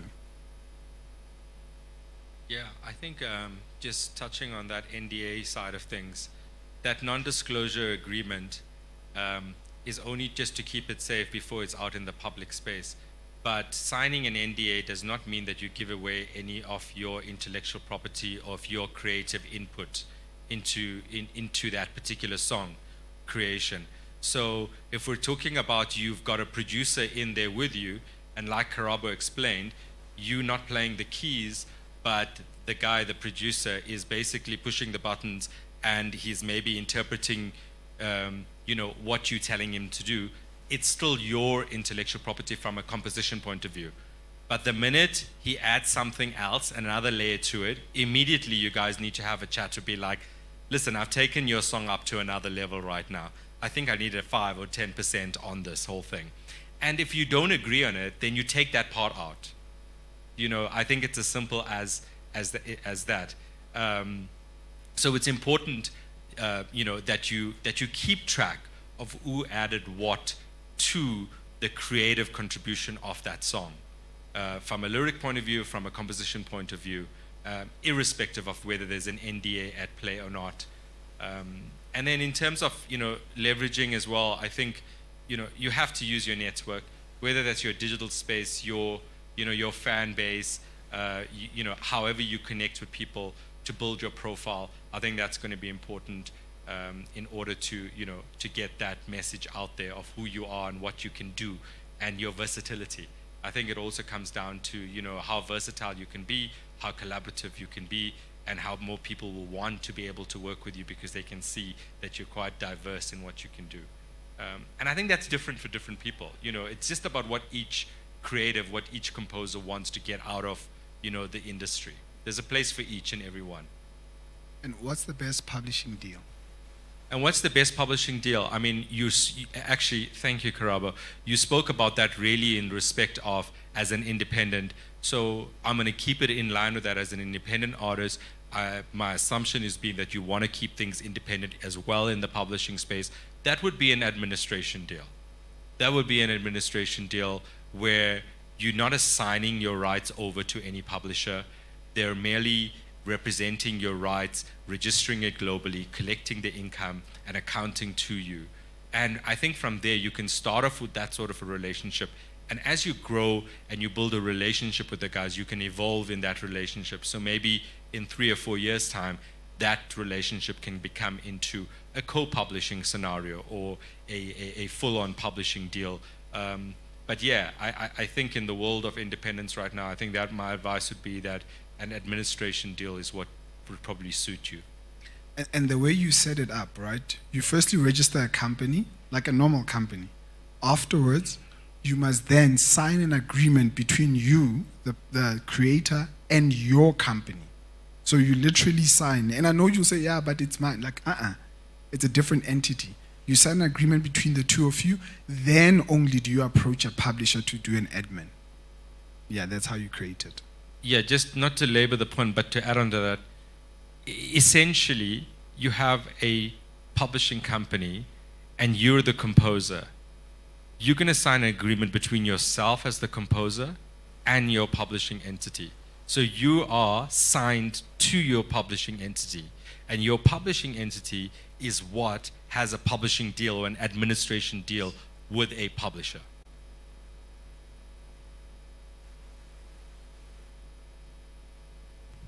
Hello, hi.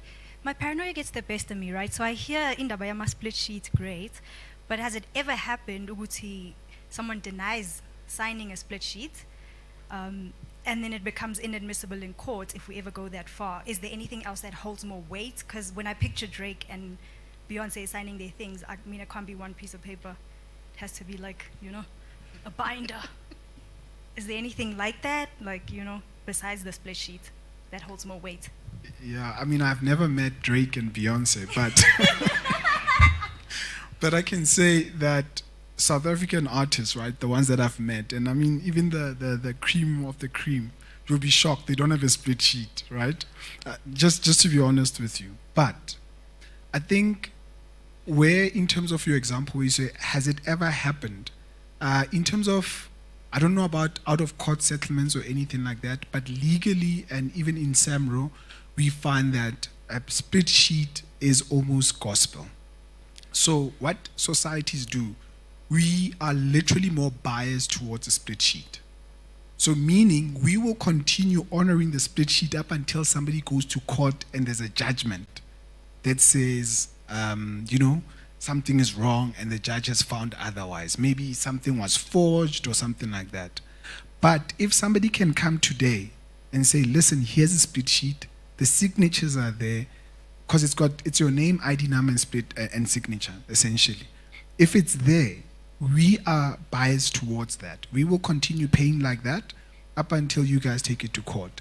But as far as I'm aware, I'm not aware of a case where in SA, a matter has gone to court because of a split sheet, which was, you know, people are disagreeing based on a signed split sheet, and it was overturned. I'm not aware of that. So a split sheet is at this point the golden sort of like, yeah, it's enough for you to say, listen, I'm safe enough.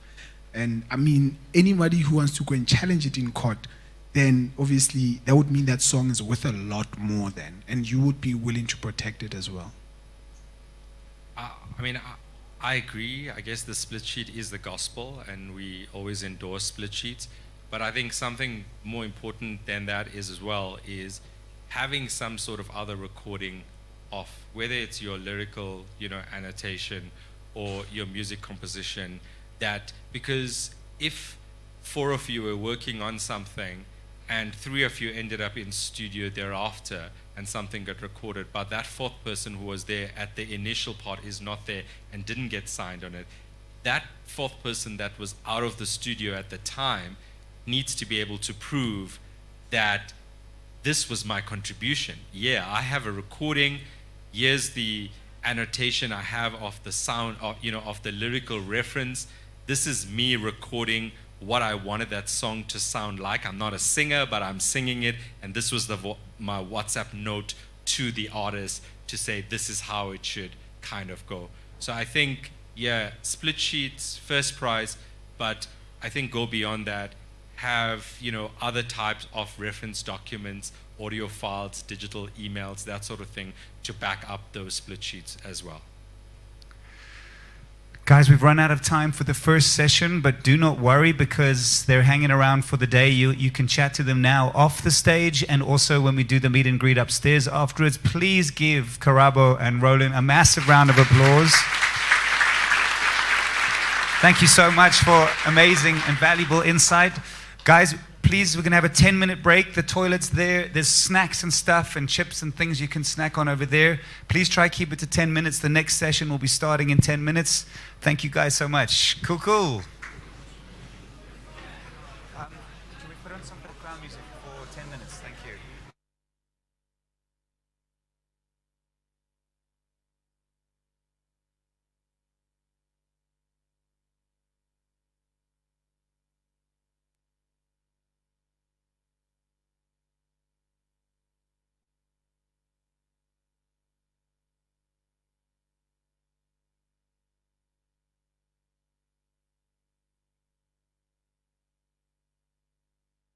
X Jacquel Culture House, from the heart and mind of African pop superstar Trezor, in collaboration with Hunters. We know the struggle of being an up-and-coming talent in the industry, so we want to help connect the dots to your dream career. This year, we launch masterclasses, performances, one-on-one star mentorship, and a national talent search to unearth raw talent. Enter the talent search now to get access to the Jacquel Culture House in collaboration with Hunters. You stand a chance to work with me or any of our incredible mentors.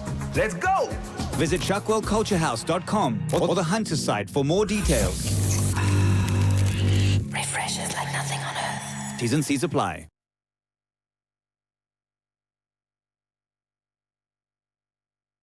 Hunters and Jacquel Culture House, from the heart and mind of African pop superstar Trezor, in collaboration with Hunters. We know the struggle of being an up-and-coming talent in the industry, so we want to help connect the dots to your dream career. This year, we launch masterclasses, performances, one-on-one star mentorship, and a national talent search to unearth raw talent. Enter the talent search now to get access to the Jacquel Culture House in collaboration with Hunters. You stand a chance to work with me or any of our incredible mentors. Let's go! Visit JacquelCultureHouse.com or the Hunters site for more details. Refreshes like nothing on earth. T's and C's apply.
Alrighty, can you pull back the music? Alright guys, sorry I know that wasn't a lot of time. If you are at the queue or if you're sitting outside, could you maybe call the guys back inside?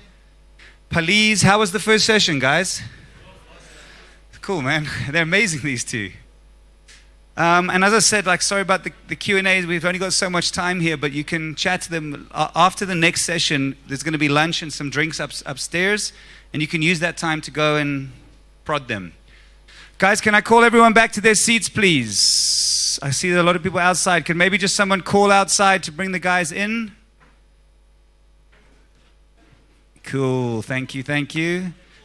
And don't forget, please, if your phones have come off silent, please stick them back on. Cool, cool, cool. So just while we're getting people in, I'll just tell you a little bit about the Hunters and Jacquel Culture House. It says, from the heart and mind of Trezor and in collaboration with Hunters and its intention. This is Trezor's big legacy project. He wants to really start empowering Africa and putting amazing musicians on the global map. And this is just the first step, the talent search we're doing. There's an MTV show, the one-on-one mentorship, and the masterclasses that are going all around the country. That's just the first stage of what is happening. We're also doing these cool performances, which you will see if you watch on the MTV show at the end of this month. We've done one already with Zakes Bantwini. It was phenomenal. We've got a whole bunch more coming up. And yeah, throughout the year, there will be different mentors that will come and be working with guys. And the talent search, like I said earlier, it isn't just a competition, it's a rolling on. You can carry on entering new music. If something didn't get through, just enter the next thing. We're rolling. We still got a lot of empty chairs here. The guys left, or will you call them? Will you go and give them a good shout there? Thanks. Sorry, let's get this party started. We have quite a lot of empty chairs. Well, I'm just spitballing here. Anyone got any issues or questions? The toilets, I said the toilets are over there. Anyone got any feedback so far? Anything we could do better? So far, so good. Okay. So next up is going to be Trezor and Zakes Bantwini. We just want to get everybody back in before we start. Please, if that's everyone, if that's, I don't know where the other people come in, if they're going to straggle. Maybe you could, are there more people coming in? Okay, so let's just wait for these front seats. We're also live streaming to Facebook. If you check us on the Jacquel Culture House Facebook page. I'm just talking now. Know any good jokes? I don't. Well, nothing appropriate. Yeah, that'll be the end of me. Hunters cancels this massive campaign one day. Okie dokes. Alrighty. All right, last call. If anybody's not here, maybe if I could just ask a favor, the empty seats at the front, maybe we could just fill these guys up. Oh wait, here's some more people again. Just want to make sure it's nice and full before we get started. Cool, cool. And I see 4 empty chairs here. Alrighty. Okay. I think the rest will come in as we go then. It looks good to me. Okay, cool. Oh, here's a whole bunch.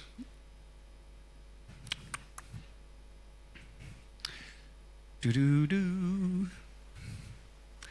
So, okay, last time I will just explain, for those who weren't here earlier, what's happening now is the Zakes Bantwini and Trezor Masterclass, going to be awesome.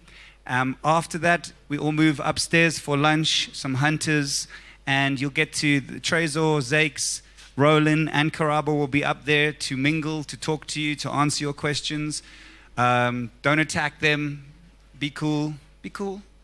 And after that, we're doing the top 10 performances on the stage. You're welcome to stay and support them.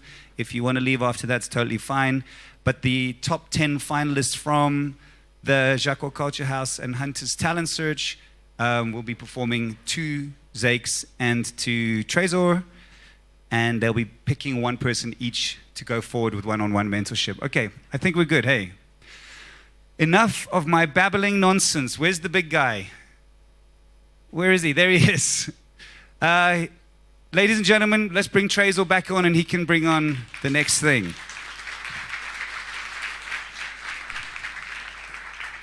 John.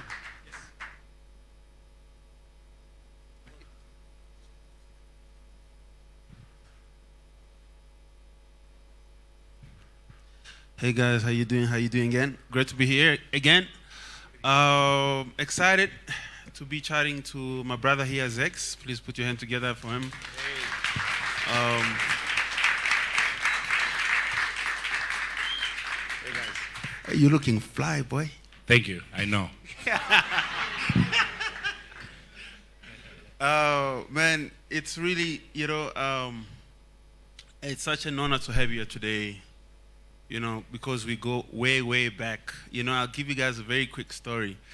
I used actually to hustle Zakes, in Durban. I don't know if you know Bet Center, but I used to hustle him. I got his number somewhere, I don't know where, but I used to really hustle him to give me time. And he'll always make time.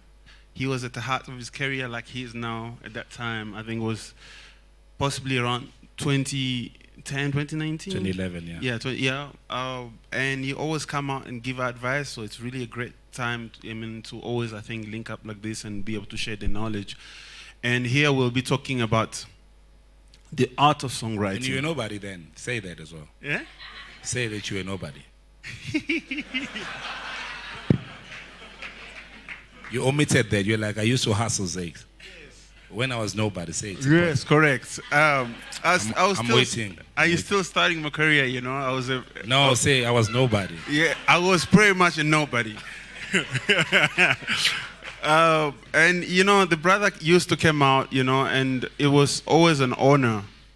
It was always an honor, I think, to have him.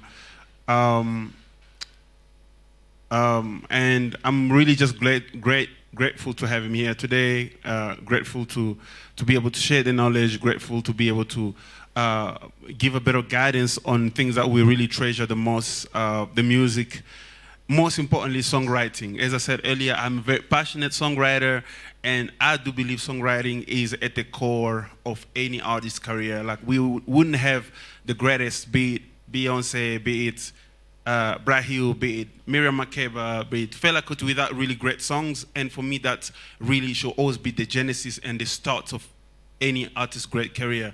And it's an honor to have Zakes here, a great songwriter, and we'll be talking about the art of songwriting. Now, brother, please take it away. Please, I think, just explain and give us a bit of insight. How do you see songwriting, and what is the art of songwriting to you? Okay, first and foremost, good day, everyone. My name is X Bantwini. I'm a singer, songwriter, musician, performer. I'm hesitant to say this, so I'm not gonna say it. Artist behind the decks, because I'm not a DJ. Yeah. I want to say, before I would answer that particular question, I give it up to Trezor for this particular platform.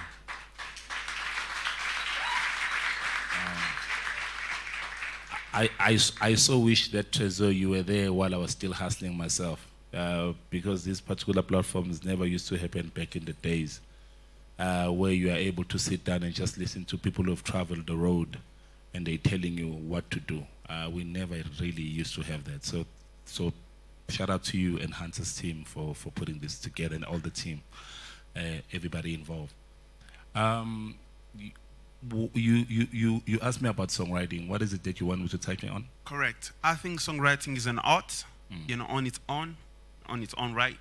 And what is songwriting to you as an art? What is songwriting to you? I think songwriting to me is literally a song. You hardly ever identify a song with an instrument. You identify it with a lyric or with a melody. When there are so many songs that I could ask you guys, what does the beat goes about, and you guys, you wouldn't actually know, but you will know the lyrics and the music, If I was saying Vusa Balele, what is the music saying there? You'll actually have to think about it. What does it say? but it's easy for you to just sing the lyric. Because that's exactly what songwriting is. It carries the song. Sometimes the music isn't that good, but if the lyric and then the melody can carry the whole song. But also, the subject matter in the songwriting also plays a role. Because sometimes the melody might not be right, or might not be perfect, but the subject matter just touches everybody in a certain manner, and it speaks to them, because whatever that you are talking about is there. A friend of mine hated the song, well, he did not like, I don't want to say hated the song, which was sampled by Maporisa and Daliwonga, this one.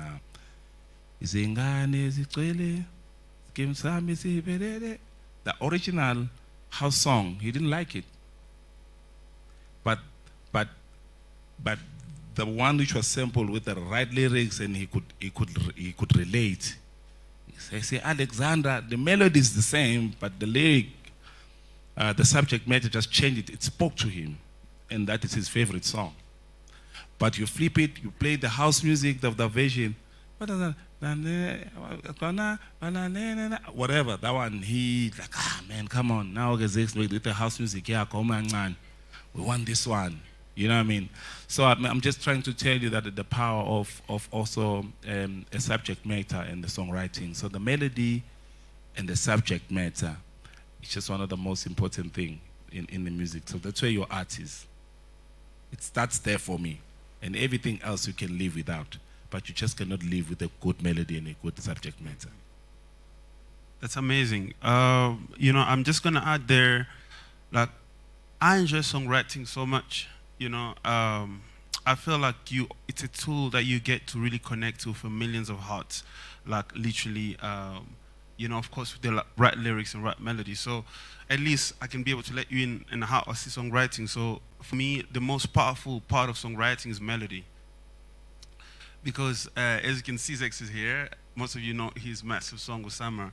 There's not really lyrics you can be able to sing back to him about. But the melodies are so catchy that it doesn't matter where the song plays around the world, you can still relate to the song very much because the emotions behind it.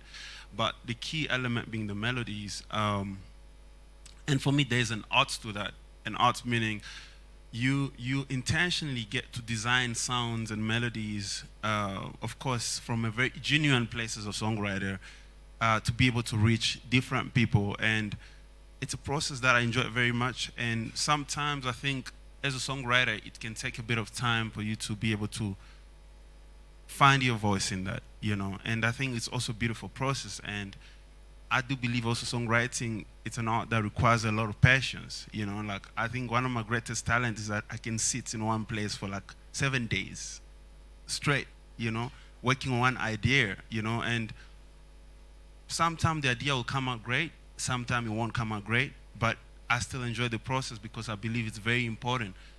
Although the first idea might not come out great,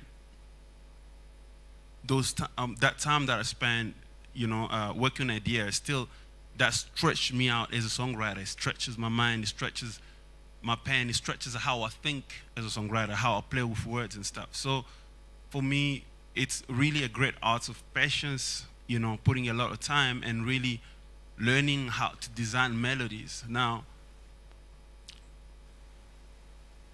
I know it's very difficult for anyone as an artist. I always say like finding your sonic identity as a songwriter, as a creator. But I think it's a journey that all of us should be able to enjoy because this is the life we live in. If it's a career path that you've chosen, you have to at least give yourself that chance to really enjoy the process, because it's such a beautiful thing when you do get to discover your strength, and being unique is the key ingredient to why you can be a really great songwriter. Like, what is that you bring to the table that is different to other people? Like, is there a certain signature? Is there certain melodies or certain pattern of melodies that people can be able to hear and pick it up and be like, yo, this is crazy. I don't think I've heard something like this before. And that comes from a place where you start becoming fearless as a songwriter, where you create from a place of innovating yourself, not necessarily trying to do someone else or making something better, just innovating yourself as a songwriter. And for me, it's such a beautiful process. And you know, it's just the art of learning to design melodies, to design sounds, not necessarily instrument, just the powerful part for me, again, as I said, yes, lyrics are really very important. The subject really does matter.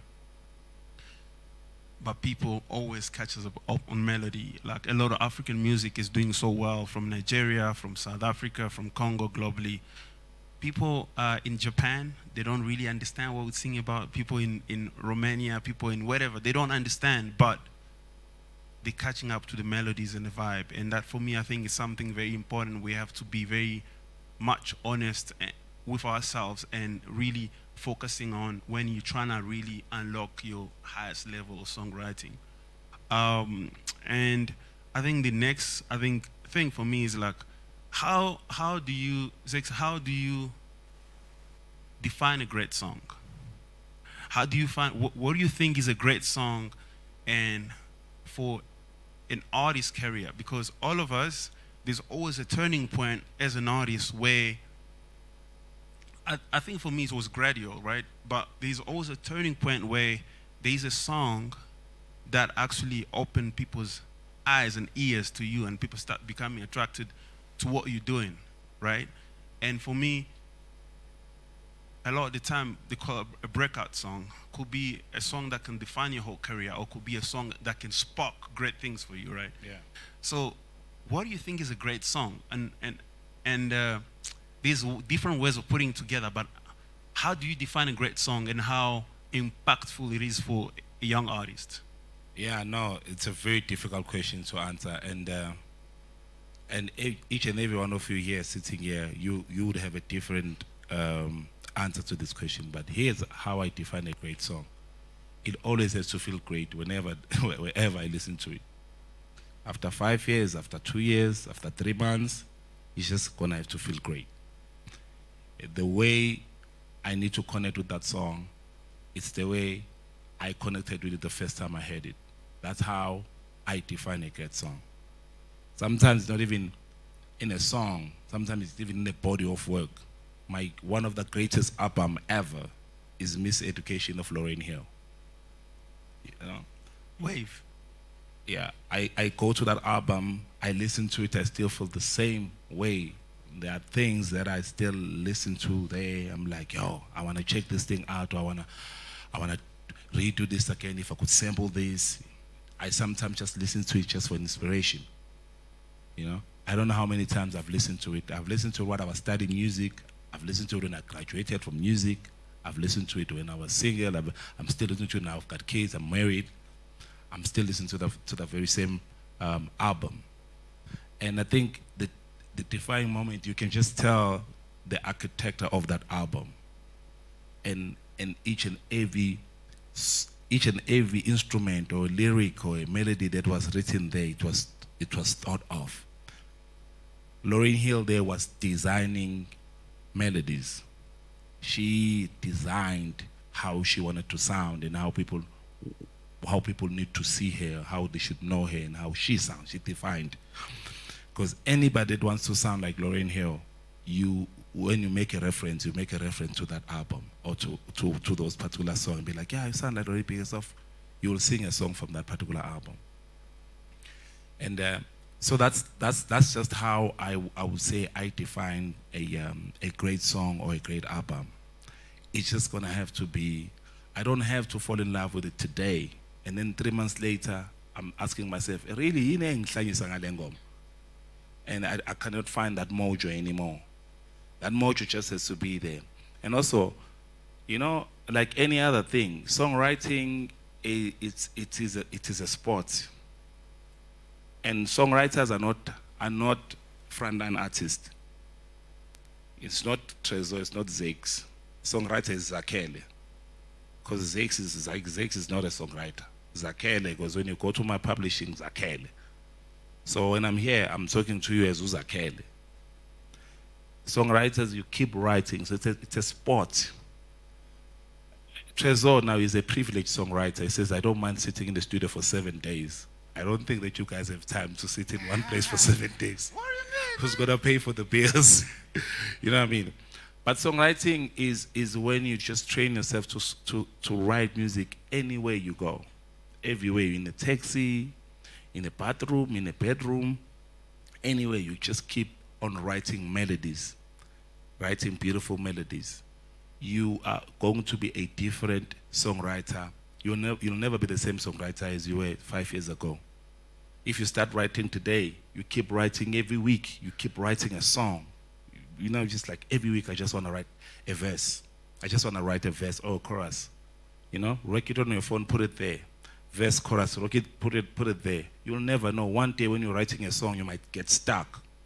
Go to your phone. You listen to those particular melodies. You're like, actually, I can take this melody. Maybe I could change the lyrics and put it on this particular song. So I'll call it like your bank. You know, the bank keeps money. You have to bank your music, you bank your melodies. You know? So create your melody bank on your phone. Have so many melodies. Forget maybe about the lyrics. You'll always come up with the lyrics the day you want to write on that particular melody. Trezor said it very well.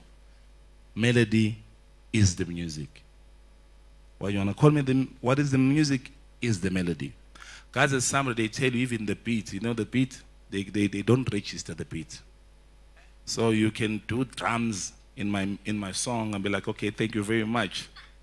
And I'm not going to credit you because you didn't do anything. Anybody can do a drum, right? I can literally, I did Bang Sugera, you know, in the first 8 bars.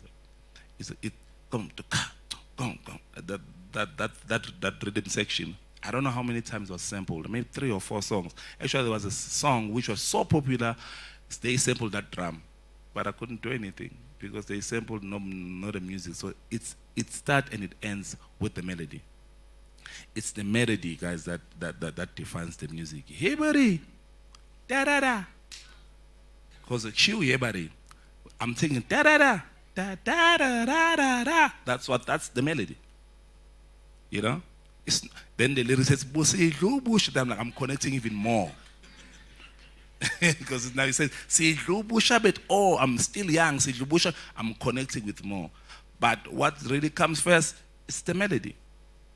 Melody, lyrics, and everything else that comes after. So when you want to be defined as a great songwriter, just make sure that you have so many melodies. I'll tell you the trick. Every time I want to write a beautiful, beautiful music, I listen to 3 different continents, music that they do there. I usually go to the classics. I listen to the guys, Brazilian melodies are amazing. So I will listen to Brazil, then artists like, I don't actually have to know like the best one. I can go on either Spotify or iTunes and say jazz, Brazilian jazz. And then I will listen like the whole week. I will listen to that Brazilian jazz. Or some now go like Somalia soulful, whatever. I will listen to that. And Spotify and iTunes is amazing algorithm. You know, they can create. You listen to one song, it takes you to different melodies. You listen to that. You will never write a bad song, listen to good music. You will never. It won't come. You'll try by all means to write a bad song, it just won't come.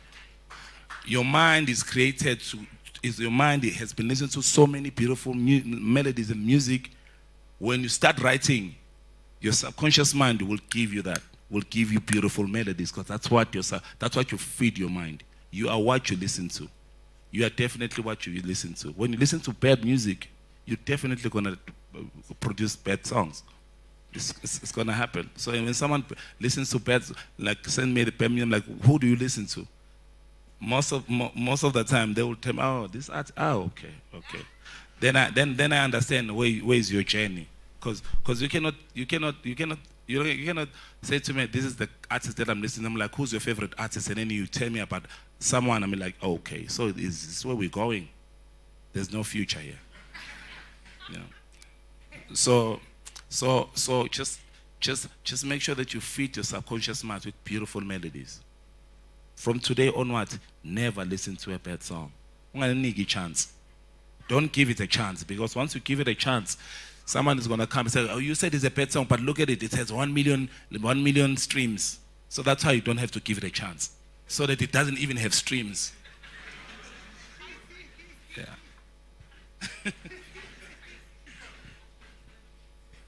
You know, like I'm very, yeah. Listen, rather just make a song and people that maybe they just don't like, but it's not a bad song. I don't make bad music. You might not like it, but I don't make a bad song. You just don't like it, and that's it.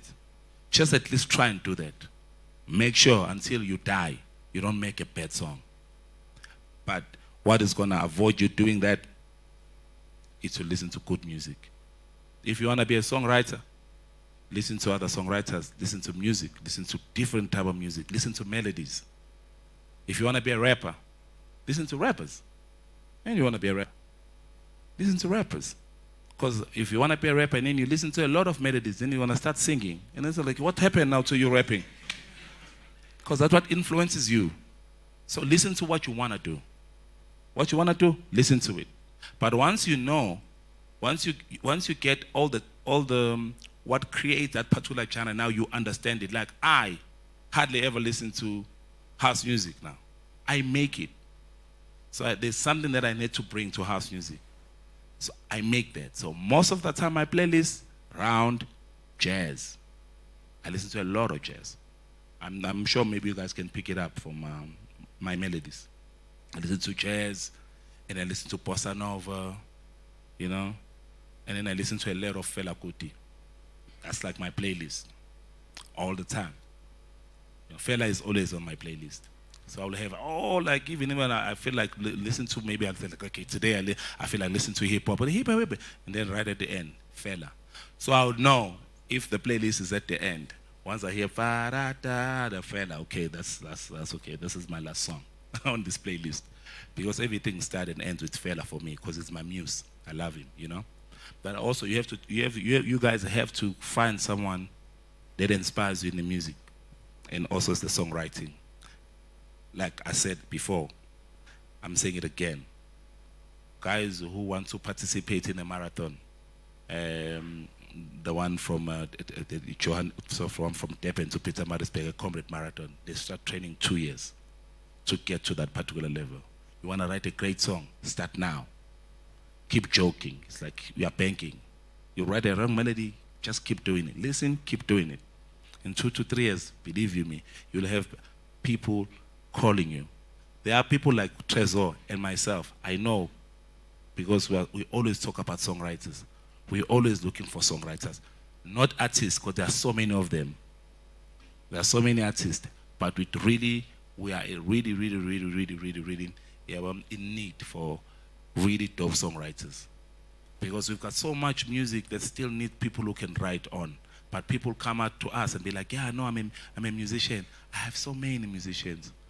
But if someone can come to me and says, I'm a songwriter, can listen to, believe you me, I'm very interested, because I'm like, actually this song could fit on to Nana. We're doing Nana's AP. Oh, this one. We're doing Malena Aura. Okay, this one can fit on my, okay, Gaga. And la. Then now we are close. You are closer. Now be smart. Now you are closer. We are Kerry Hill singing. Then one day you're like, then you are singing. Then like, yeah, actually, Kerry Hill, let's do your album. Because she was a songwriter all along. And this one time, like, okay, I can say, okay, actually. Because it's easy. Once we know you, once I'm comfortable with you, you've given me 3, 4, 5, 6 songs. Now I call you for some other songs and we are fine and we're okay. Listen, one day I go to Trezor. I'm like, hey, Trez, I'm coming with, what's your name, ma'am? Madilo. Marilu. Yeah. I'm with Mari. I'm going to come via, you know. We were just there exchanging music, you know. But there's something that I need to pick on Trezor's studio. Then I'm there. Trezor's working on something. Hey, Mari writes. Trezor says, okay, right. Oh, you can, I also need a female. Oh, she can sing too. Sing. Then she sings. And immediately Trez says, hey, man, that song that we did, I like that girl. I mean, Trezor was like begging, hey, I want Nana. Nana came close to me as a songwriter. She never came to me as a singer, ever. I discovered her in the studio that she can sing. She was just a songwriter. I needed a songwriter. These are people so we need more songwriters than we need then we need artists right now. Because artists, I'm artists that are better, guys, eh? Because listen, they don't have, you know, like everybody, you need to mine, like talent is like mining. You have to mine it somewhere, you know, like as an artist, there's a lot of people behind you, songwriters, you know, producers, session musicians, and everybody else who are making you look good, you know. 8 times in 10, most of the time, frontline artists are not the ones with the mojo. Most of the people are ones that you actually do not know of, that you don't actually know about. So there you are with the music, you're giving it to an artist and hoping that that particular artist is going to sign you. That artist is signed now, you know? And the artist can hear the music and be like, oh, I wish this song was mine. Do you think that artist is going to share that song to a record label and give you a chance? It's not going to happen. So look for the guy next to the guy. Look for the guy next. You know, you look at Trezor. Look at Trezor, go to Kulmanoban most of the time. Go to that guy. Because that guy is going to listen to you. It's a trick. I'm giving you for free. I'm not going to charge you. Zakes, thank you so much, man. That's really amazing. And I think you've shared so many incredible gems. And, you know, like, I wish there's a lot of information. I think I needed, like, very young as an artist, you know, I took the very, very long route and just, Me too. You know, self-teaching, self-learning, a lot of Googling, a lot of it, you know. And, you know, songs are such precious channels of communication, like artistic communication, that for me, I think, you know, as an artist, as a songwriter, you need to always be very intentional how you approach the music, extremely. Like for me, the intention has to always be very clear. English is like my 7th language. I speak Swahili, I speak French, I speak Lingala, and a whole bunch of other Congolese languages. And when I moved to South Africa as a refugee years ago, I told myself, like, it will be a really great dream of mine to write songs for people that have been speaking English their whole lives, for me to just challenge myself as a songwriter. And I started writing songs like that. And the early ones were not great, you know. I know.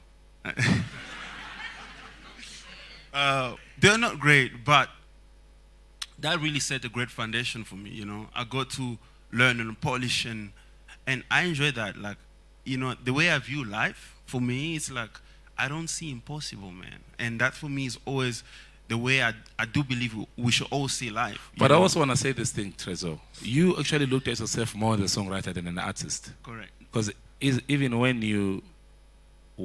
the first time I sat down with you, you said, I'm a songwriter and I'm also a performing artist. Correct. But the first thing you said, I'm a songwriter. And even when you call me, you're like, hi, say I'm from Congo, I'm a songwriter. Guys, songwriter. It's the ingredient. Like, guys, genuinely, really is. Like, for me, it's like, that's the center of the arts, man.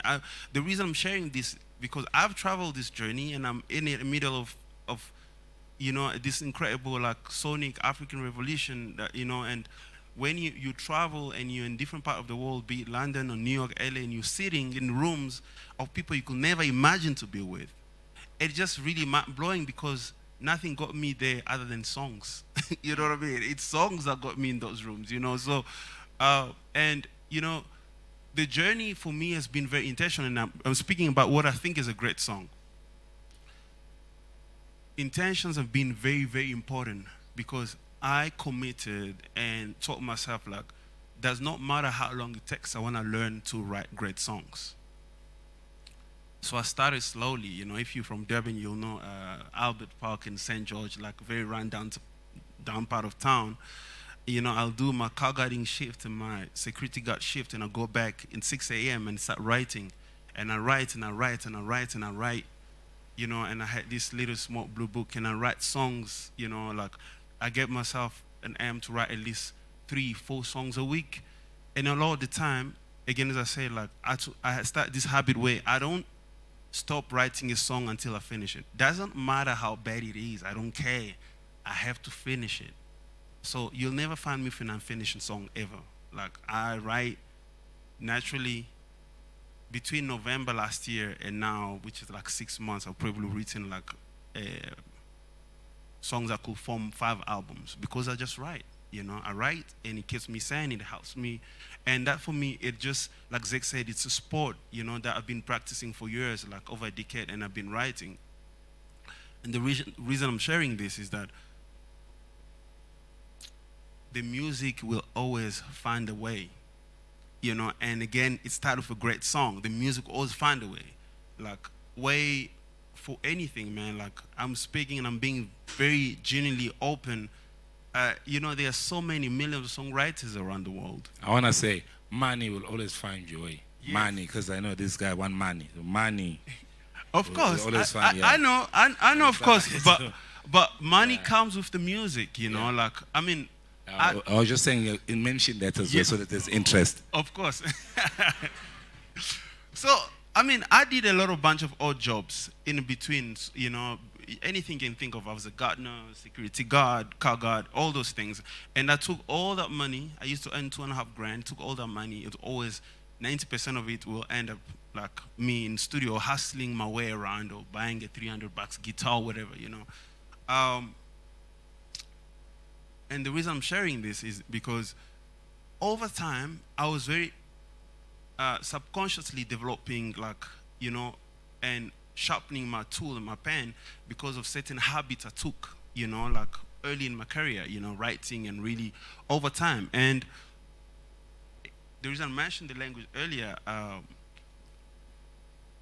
gave myself a challenge that seemed impossible that time. I want to write really great English pop songs. So I started writing them because I can probably still write in Swahili. I write in French, you know, and a lot of the time I enjoy them. They come very freely and they're really great songs. And, you know, today, you know, it can be very easier. Like a lot of people know, like, you know, how do you get to work with Drake? Naturally, songs. You know, I don't have a manager. I haven't had a manager for like 5-6 years. I manage myself naturally, you know, and it's songs.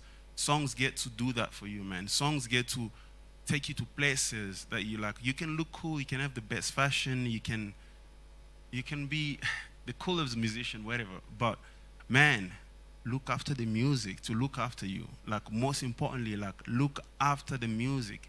And it started with songs. So like Zakes said, start practicing to write great songs, start sharpening your tool.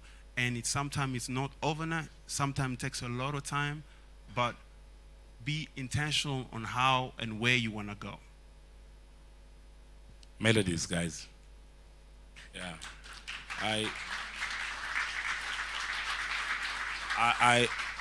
You are the best person to really be here and talk to everybody who's here, Trezor, because, you know, writing music, it has been such a great journey for you.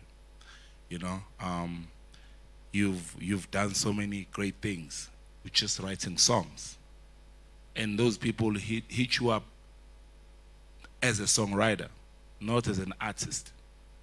As a songwriter, and they discovered how great of an artist you are. Now they're interested in your whole ecosystem, you know. But the first thing that attracted them to you was songwriting. I cannot stress it enough, guys. And I think maybe because most of the time you guys are about there, we're chasing the bag. Because you're only interested to something that's going to make you money. And I encourage that as well. Over to you. You've got to be paid when you work, when you're working. But there's nothing in the music industry that pays more than songwriters. I bet songwriters in the music industry. Songwriters are the most paid, guys. Over time. So artists make quick money. Here, they drive cars now, houses now, and it takes a while. But when they die, sometimes they die poor. When you die as a songwriter, your kids will be taken care of for 50 years after you've died. You gotta have great songs. But you've got to have great songs. We've got to have a great catalog. Maybe a guy from SAMRO did not tell you here. When your songs aren't performing, they don't even administrate them. You ask, but I've been writing songs, I've never got anything from SAMRO. They look at your catalog, they're like, oh, actually to administrate your catalog, it costs more. By the time we are done, you'll be owing us. You know, so rather they just leave it there until it gets to a certain amount of money, then we're going to start administrating it, and then we're going to give what's due to you, right? So just have a good catalog. There are guys with such beautiful catalogs. Come March, wawona behambela phezulu. Now, in March, probably that is going to happen for the rest of their lives.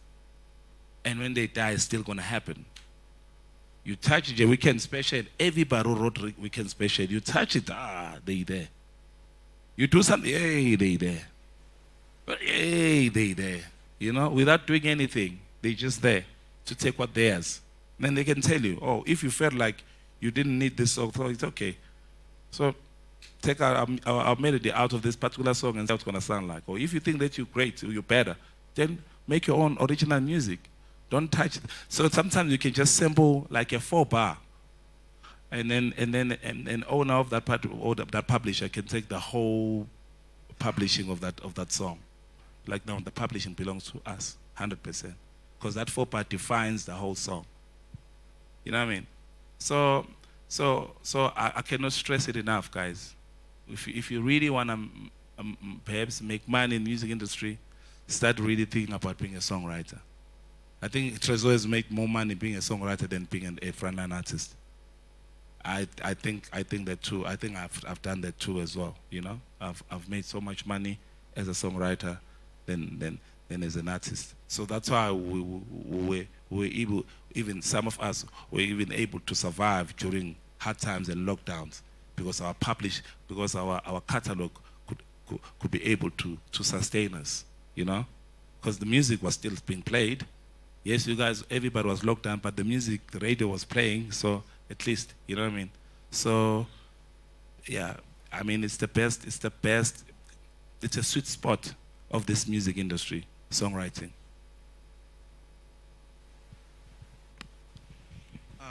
Thank you very much, Zakes. I think, you know, we've established the importance of songwriting being at the center of an artist's career.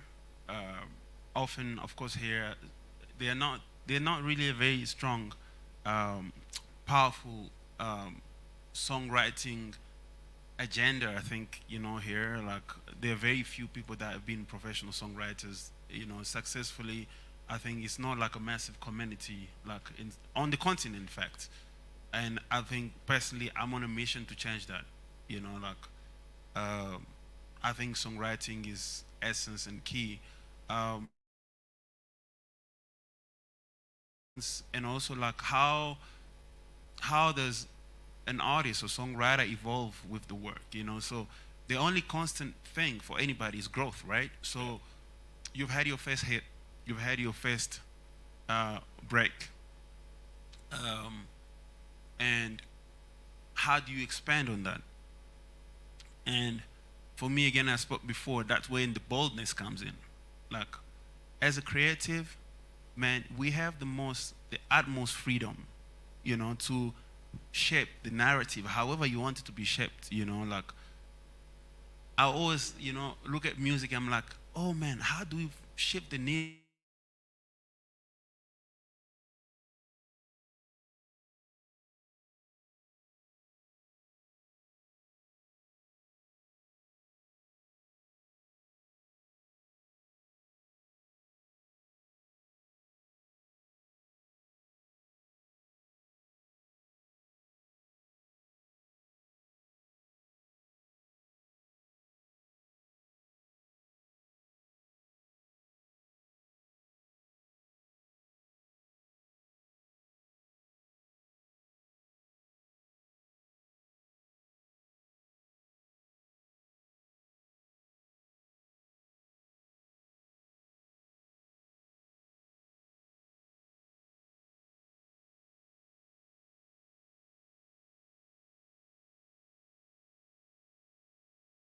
I've come to realize, I'll give you another example, like during lockdown, just before lockdown, actually I was stuck in New York, and I think my photographer is here, Luke. We're all stuck there, and I came here just the day when lockdown started.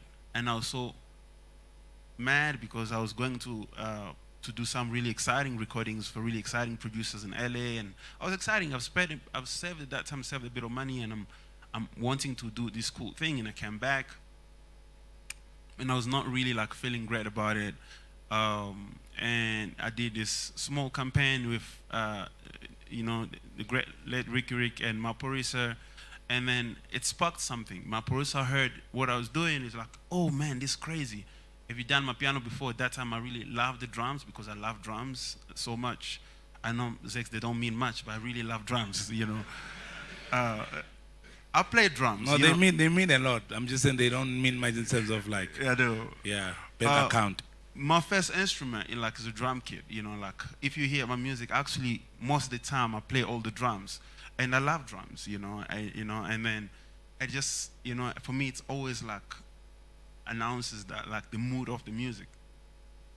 So a musician when they tease a drummer like it's for musician and a drummer. I hear you.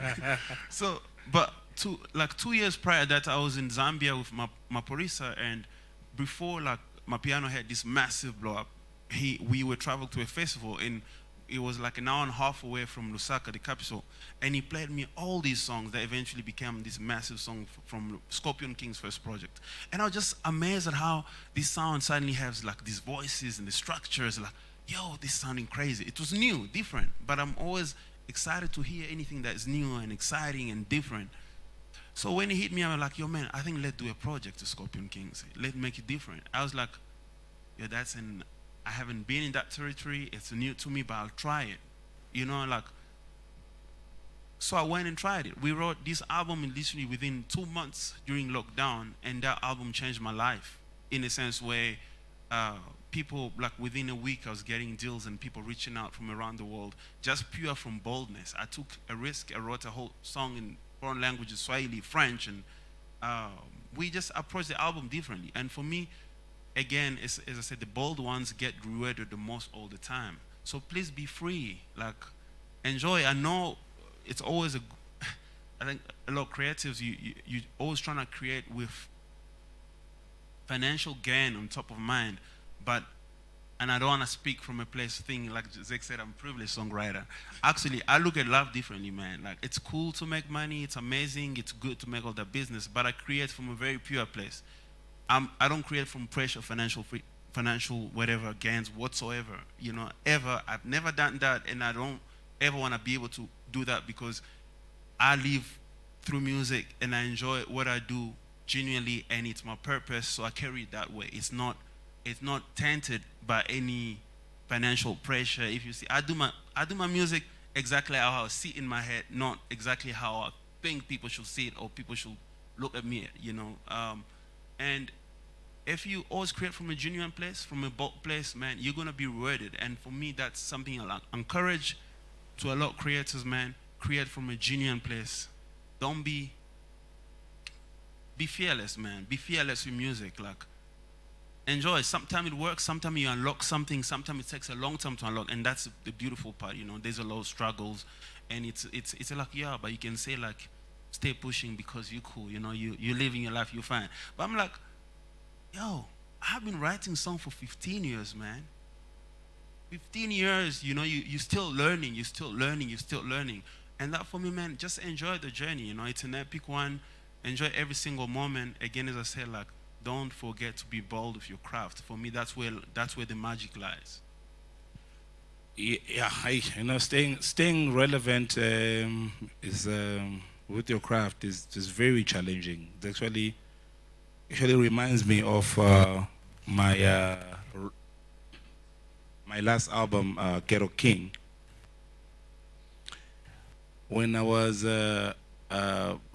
designing and airing a Ghetto King, I had so many conversations with different people because hello, hi, hi, because I think there was there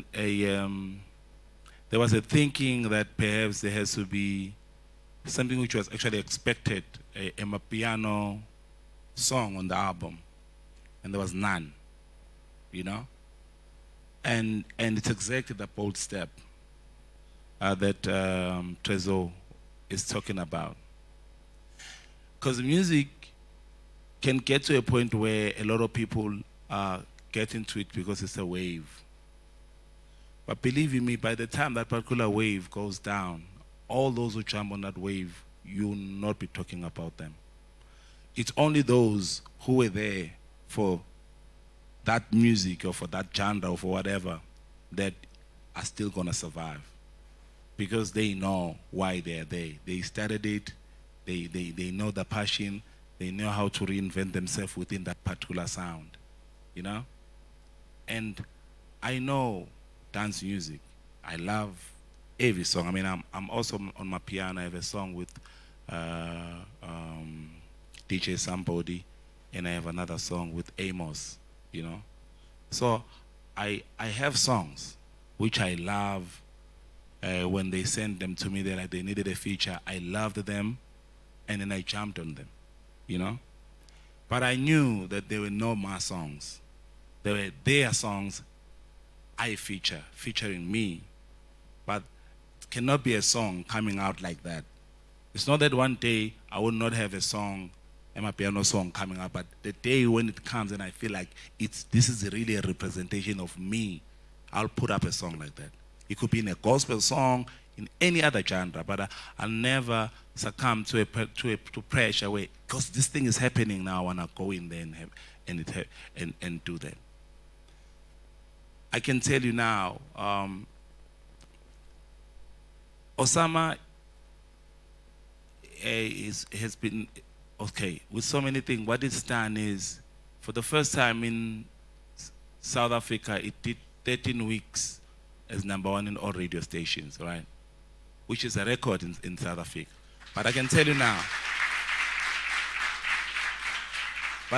now, if I did it as a Mapiano record, I don't think it would have done that. I don't think it would have done that. Because there are so many Mapiano songs.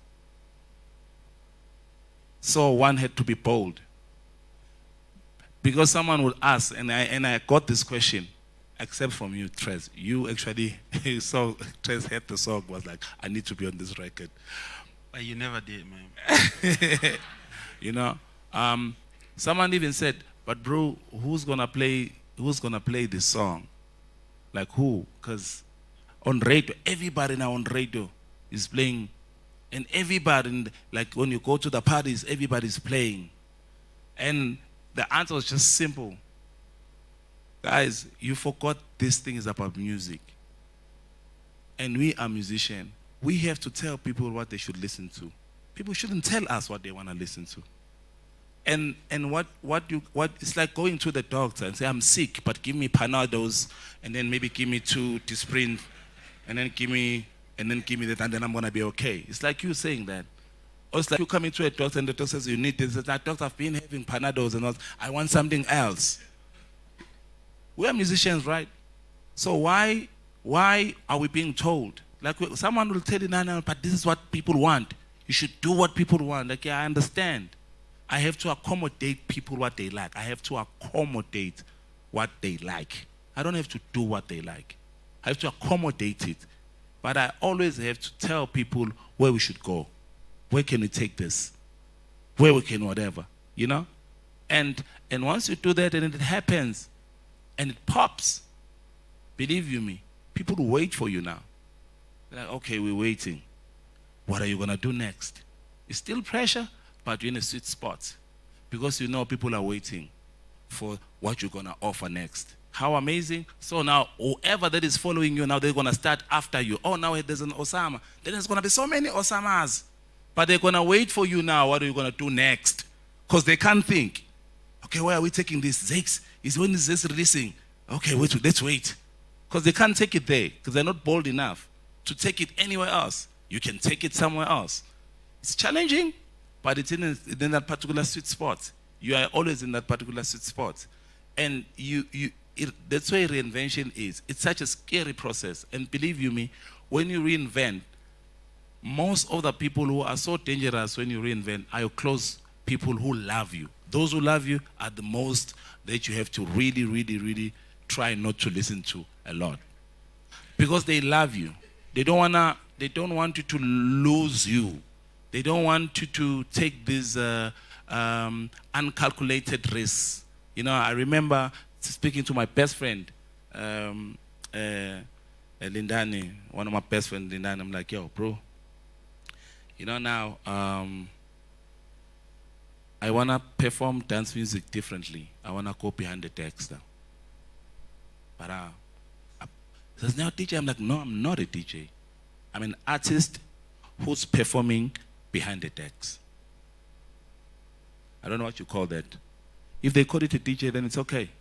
But all I know is that I'm an artist. I am choosing to perform behind the decks. To me, that's what I'm doing. To everybody, it's what DJs do. Okay, those are DJs. But me, I'm going to be behind. I'm going to sing. I'm going to play keys. I'm going to do whatever that I want to do behind. Oh, also, it's because I also want to play other people's music, because I feel like DJs, they're no longer playing other people's music.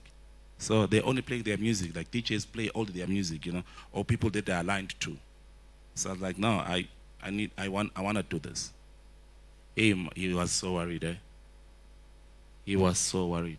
Like, yo, Zakes, man. Yo, hey, whatever, you know?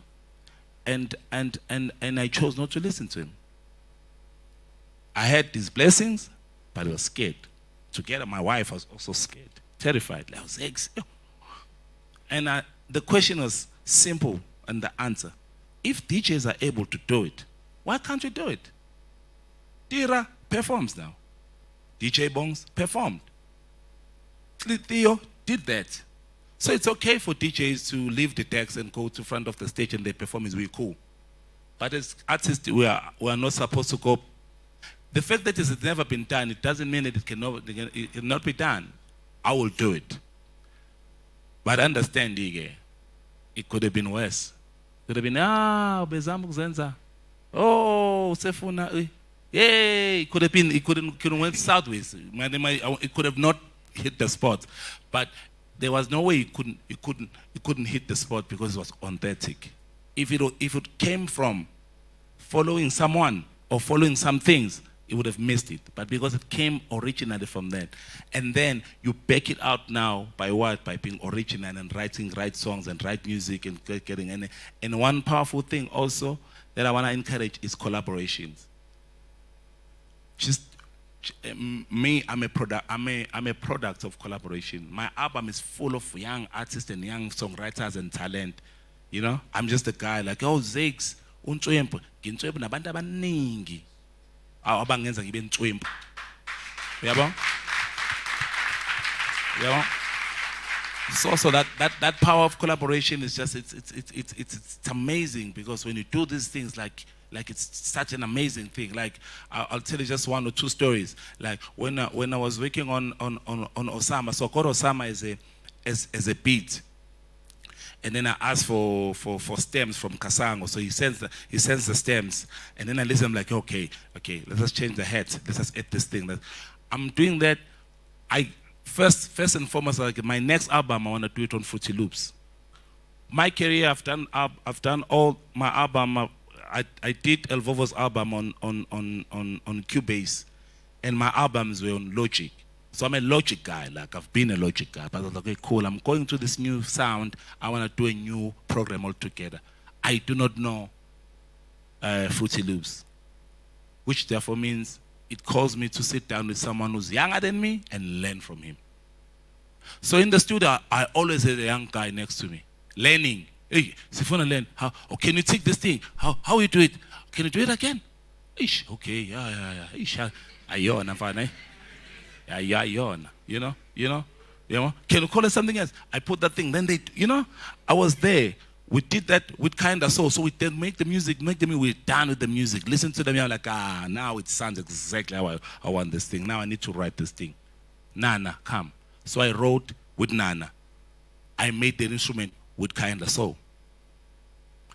The following day, so we make Osama a day before. The following day, I wake up at 10 a.m. because we sleep at about 3.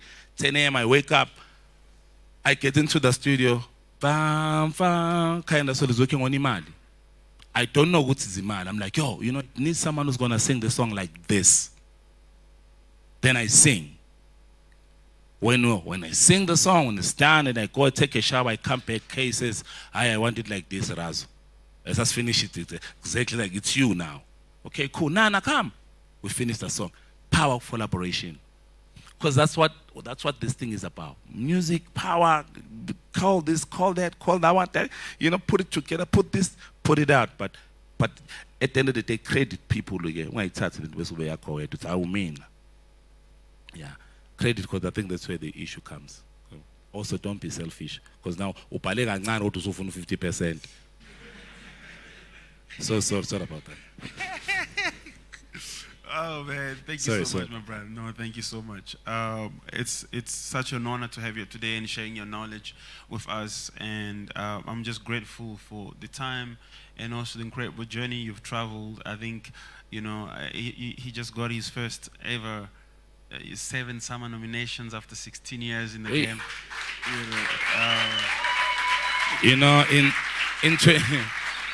In 2011, I think I had about 5 or 6, and I didn't come back with anything. But like another story, I have no SAMRO, no SAMRO. My production has no SAMRO, but I got Osama.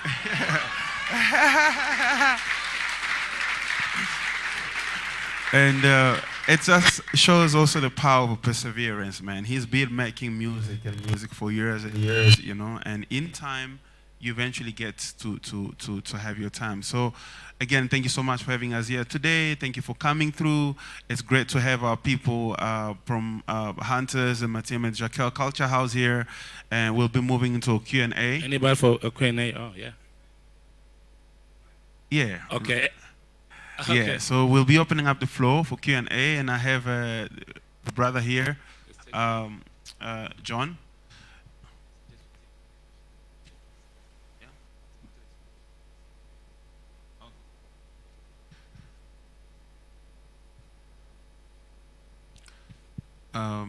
In the meantime, Zakes and I were talking upstairs. I'm just going to share.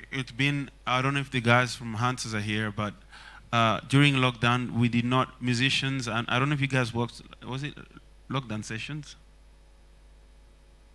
Yeah, it was cool. So shout out to Hunters for really supporting, coming through for the creative community.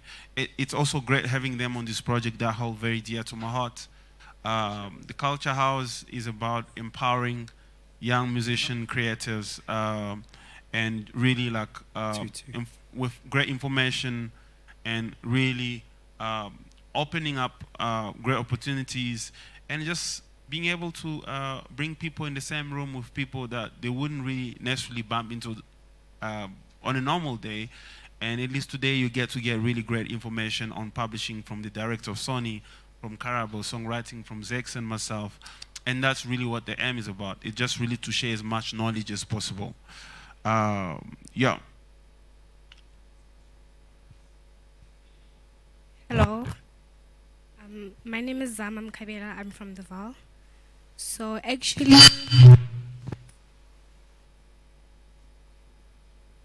hello. Okay. I'm an author. I actually focus on writing books. Oh, you can? Okay. So since today, I feel like I'm extremely challenged to converting my writing into writing books. Writing music. So the thing about us youth, we don't want to start from zero. So I want to know, Wuti, how should I consider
Hey, okay.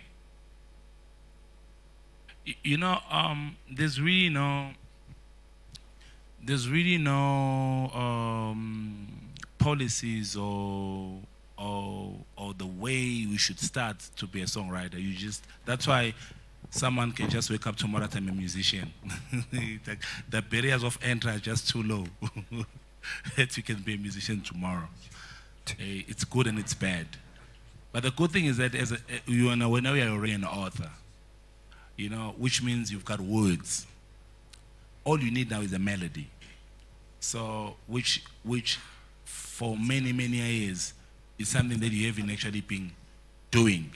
But when it comes to words, you can write a poem or a story about this, right? And for me, this thing says, so you need melodies.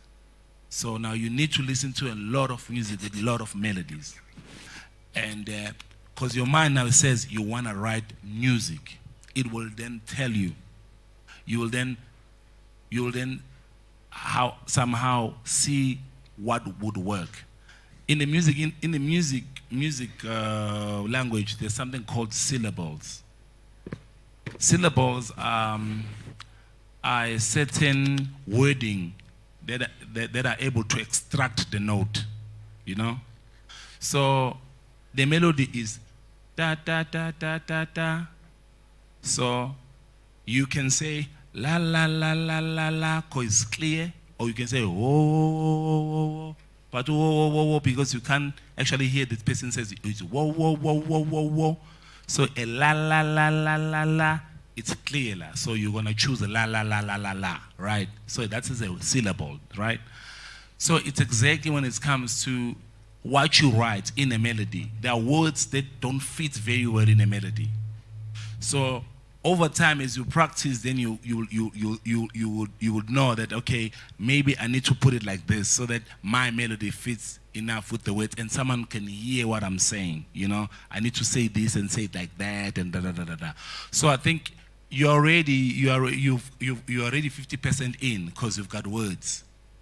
Just work on immersing yourself around the melody and the melodies and listen to the lot of melodies and just tell yourself that you want to write and then start writing.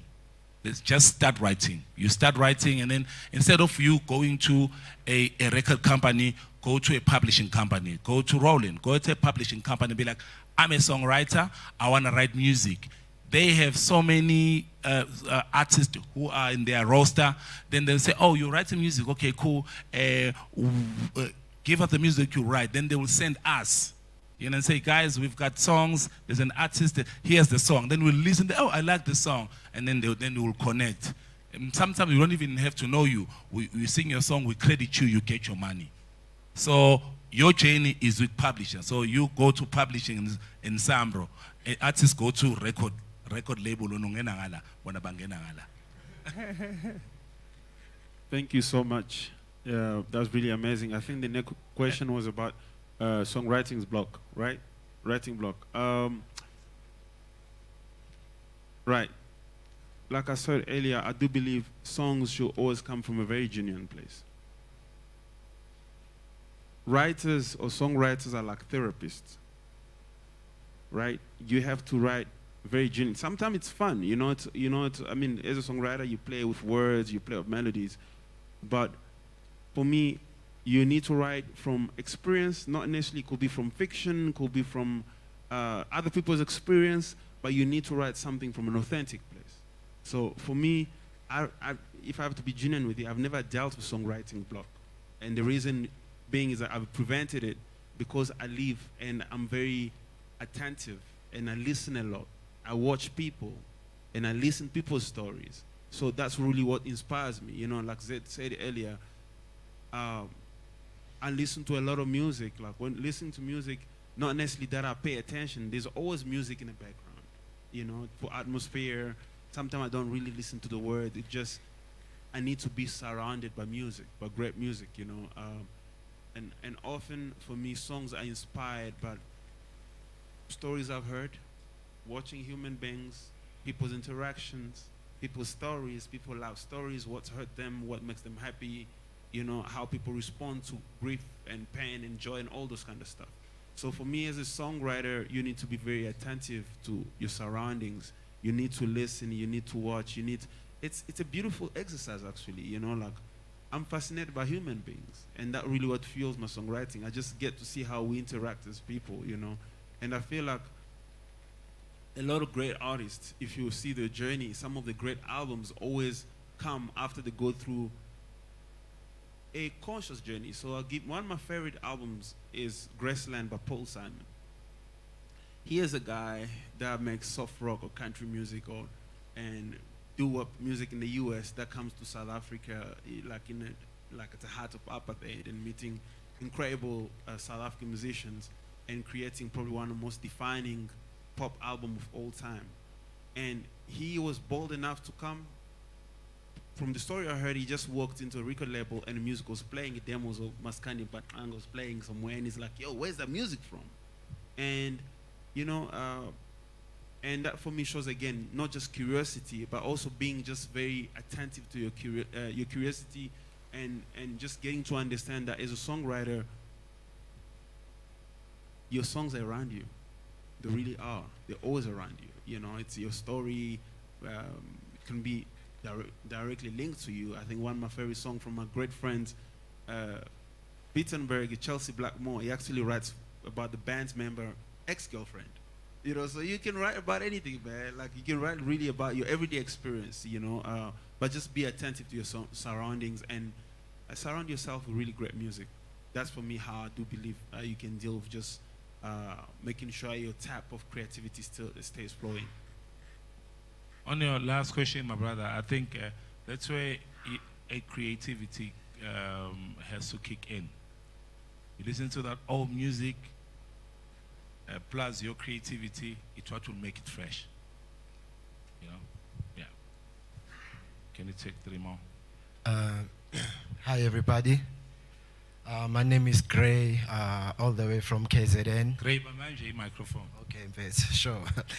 My name is Gray, all the way from KZN. I'm a producer, I'm a songwriter, I'm an artist. Firstly, I would like to congratulate both of you guys. I mean, on your journey, your career, it's amazing. But because I was there when he blew up. Go 2006, Colo Courts, go Haswell, no Dirang, go Melo, no Madle, Bonkanyes. I saw everything, man. This guy is amazing.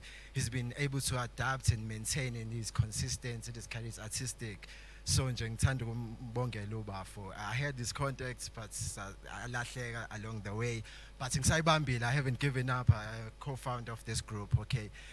Cut the story short. So, okay, what I want to know from Zakes is when you started with that kwaito feel, yabo, na inverted, they been kwaito no tirango ngiyakumbula, blind, they blew up, they made things happen. So I want to know, will you still go back? Because now you're moving all the way up, like style sakho siyashintsha manje, and it's still amazing. But would you still feature this kwaito artists, do something nice with them, or you just gone and guys go to your play up, play up? Can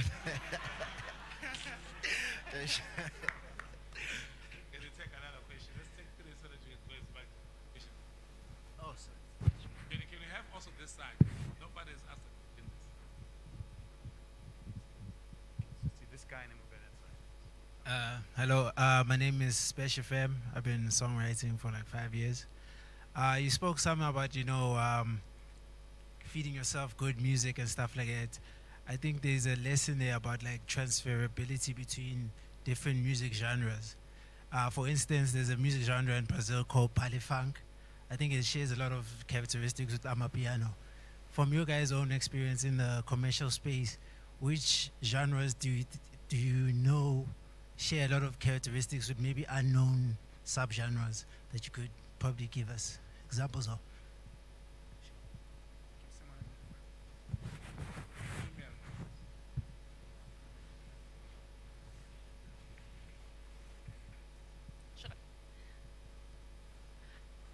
Hi, I'm Marilio once again. So, quick question. I'm hearing like an in-between of like there's pop music going on, and then there's also, in terms of songwriting, staying authentic, you know, to the music. I feel that a lot from you. Like, you're not concerned about what's happening outside. But the thing about it is, if we want to be, obviously I'm a songwriter, but I'm also an artist. If I want to get work on radio, I have had work on radio, but it's usually the work that's more commercial. So how much of that should you apply? You know what I mean? Just to get the balance right of I want to be authentic, and I also need to add some commercial elements to the writing. All right.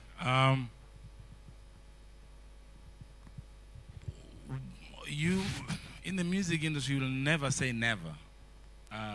But also, you know, it's a catch-22. You have people saying, "Hey, more local talent, so why? You know, like open the industry. You know, give space for other people to do something.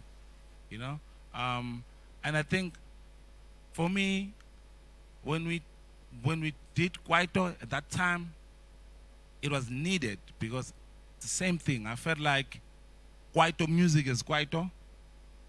I was no longer hearing it in the club, you know, because of its tempo. Because there's a new called international, because house music then was called international. This new international music is the one who's playing now, go Scala, go, you know, and all those clubs where I say Teben. But now I could not hear the lyrics that I used to understand and to know now. Kwaito was only now available on radio and cars, that's it. But when you go out to the clubs, nothing. And it was like, okay, cool, it's maybe the beat. So if you can push the beat up a little bit so that it could match the same BPM as the international and put some Kwaito lyrics there, it would work. And it did work. So that's why we called it Durban Kwaito music, because we didn't want to shy away from the word Kwaito. For me, guys, if we are piano Kwaito, if it was for me, I'd be like, call this genre Kwaito. You can call it whatever Kwaito, but call it Kwaito. You can say, no, it's a Mapiano Kwaito, but Kwaito name has to be there. Because this thing of having sub-genres, so many sub-genres, it's one thing that makes us not grow. Call Gqom dance or whatever house, or call house music Gqom whatever, so that we can then grow it and bigger. Because once immediately when you call them a piano Kwaito, immediately has history. Because now you're going to start them do tiki, you know, tebe now is involved, everybody now is involved. Immediately as you give this genre a Kwaito. But now when you say Mapiano, it's only 3 years old or 4 years old. It still doesn't have. By the time it's 6 years old, people are tired now of this genre, and then the new one is coming. Oh, now it's Bacardi. Now it's Bacardi now. Now we're in Bacardi. Now it's done. Now we're on another one. You know? So for me, it's the reason why we're like, okay, cool. Because we can't call it Kwaito, pure Kwaito. At that time, there was like, you know, just some guys from Johannesburg, they were not happy that we were calling ourselves this Kwaito. We said, okay, cool. In that case, it happened Kwaito. This is how it happened Kwaito. So that's how it happened. So every time, it's always about that. Even right now, I was like, I want to do music for everyone. I mean, I want to have a song that will play. I wanted to have, because now I have. I wanted to have a song that will play, of course, in FM and also KFM, OFM, in London, in the UK, everywhere, without anybody saying, okay, for our market, you need someone. I wanted a song like that. And Osama was that song. So Afro House gives me that, because everybody is able to listen to. I had a gig in Polokwane a day before, and I had a gig the following day in Francistown. They were pure black people the day before, pure white people the next day. I was playing the very same set, same songs, same way I played it. Everybody enjoyed it. I'm like, this is where I want to be, because I want to be enjoyed everywhere else. I don't want to come into another. Now I'm going to Kenya, I need to change. I'm going somewhere, I need to change. I want to be this one person. So I think where I am, I'm much more comfortable. So I think I'm still going, searching for more sounds that is going to bring us together. But we still need that sound. But I think it's for you as well. You saw it, you can do it. You were there. You were mentioning people there. You were there, you can do it. I'll always come back. I'll always contribute. But also, if it gets to that particular level, I mean, Elvovo 2 weeks ago, I was like, let's get to studio. So I cannot say, now I'm not going there, you know. But I think my mind right now is just in the music that is going to bring us all together. That's amazing. Thank you so much, Zakes, for that.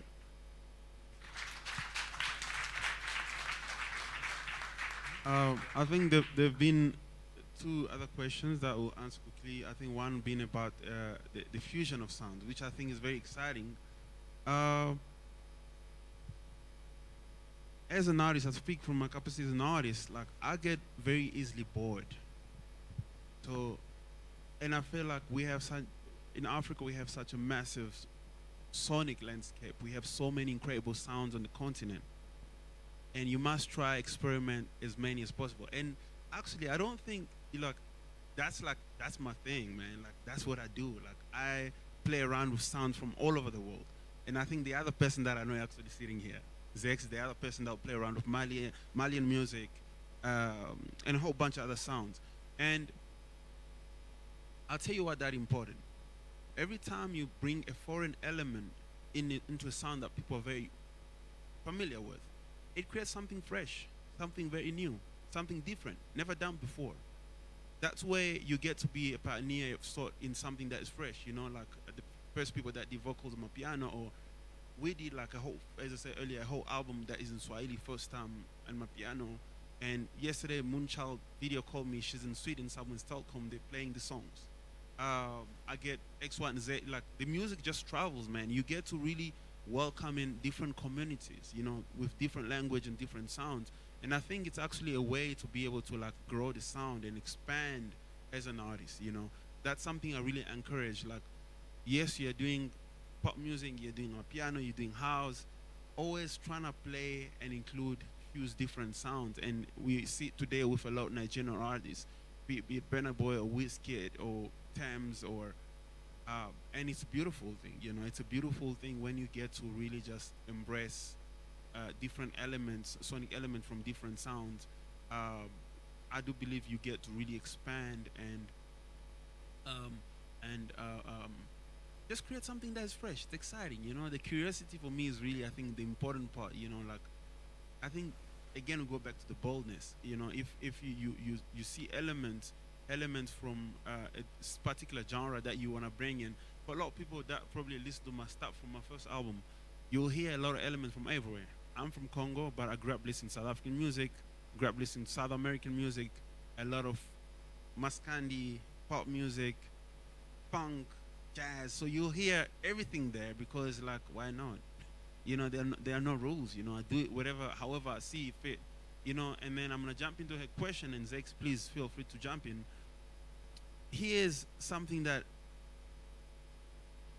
I'm very also passionate about. For years, I sent my music to a particular radio station, like the biggest pop radio station at that time.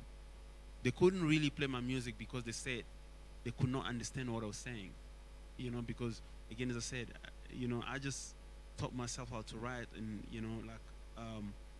and that really filled me all the time. I kept creating, and eventually, years later, I started topping the charts there. Eventually, be like, yo, man. So I'll ask them, how do you define pop? It's like, well, we define pop by the music you're doing. You're defining pop for us. Now, if I look at the stuff I was doing from my first and second album, I create that sound. Like, it was not something that was there before, but at least it gave them a whole new needle to be like, yo, this is pop. So whatever that sound this way, it's pop music. And I do believe pop music really stands for popular music. Like, today, you can define my piano as pop music. You know what I mean? So I know a lot of the time, you want to box yourself because you really want to make it onto radio. But often I found out that a lot of the songs where I felt much more freer, which is most of the time, where I created from, there's no pressure, there's no commercial pressure, and one of the most popular one is Sondela, man. Made that song literally in less than 2 hours. That beat you hear on that song, I programmed that beat from start to finish in one take. It was a song that Msaki came, laid a verse, I did my verse. Within 2 hours, the song was done. And there's not a single minute that I even thought that song would have as much reach that it had, And it just came from a place where I just want to do something different. And not all the times, like, if you always box and try and create something that exists already, you're really missing out on something that could be really great for you. So just be free, create. Yes, I understand, it's pop music. But again, as I said, we define pop music. Like, today I'll call Osama as pop music. It's dance, it's Afro house, but in Portugal, they'll sing it, whatever people sing it, like, popular music is like, be part of, I think, the group of creatives that get to really push the needle, push the box, and that for me really what keeps me going. Like, I don't want to sound like anything that was on radio 5 years ago, that on radio now. I want to sound fresh. I want to be the guy that's bringing something really fresh and different. I want to be right at the forefront of like a whole new sonic movement. And you can do it. Anyone can do it. It's just the boldness part. That's all. Yeah, I think also just lastly, I will be worried if maybe we were talking about maybe 10 years ago, because 10 years ago, yeah, radio used to define what was going to happen. Radio right now doesn't define. You can be number one on radio and nobody knows you. And you can trend on TikTok and you're not on radio. And you can be everywhere in the internet and not on radio at all, but everybody sing along to the song. There's so many songs that I know that I've never heard them on radio. Finesse, I've never heard it on radio, playing in South Africa, but I know it. So you're in a very sweet spot. I think you guys have more room, just create good music, because once you create good music and radio fits on your good music, you will never struggle to make another one. You'll never struggle. But when you try and make music for radio, then you have a problem, because once you get it right, then you'll think that, okay, dumbing myself down, then you'll always be like, okay, yeah, no, it's too strong, please dumb it down. You remember that hit that we made, we dumbed it down, then you keep dumbing it down, and then it doesn't hit, you dumb it down by 50%, doesn't hit 30%, well, it's passed on 30% in South Africa, it's not down, like you keep dumbing it down until you are mediocre. Yeah, and also people are gonna box you based on your hit. They're like, no, we want you like this, 50%. And you wanna say, no, I'm sure I'm more. They're like, no, you are 50%, we want that one. Yeah, so yeah.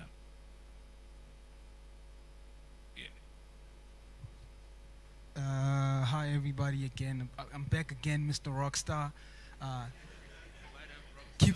Don't forget to follow me on Instagram. You'll thank me later. So my question is for you, Zakele. I'm an artist. I've been performing around venues in Maboneng and Newtown and Sentin, and I realize I'm connecting. I have an audience. And now the problem is dealing with the music business infrastructure, and I realize it needs like PR and budgets, those kind of things. So how do I go about approaching music executives like you? So I'm asking you how to approach you for a pitch, and so like in terms of budgets, how do I approach what aspects? How do I talk to Zakes Bantwini for a budget? Like, I need a PR budget right now. I need a marketing budget, because I believe I have hit songs. I make music that connects with people.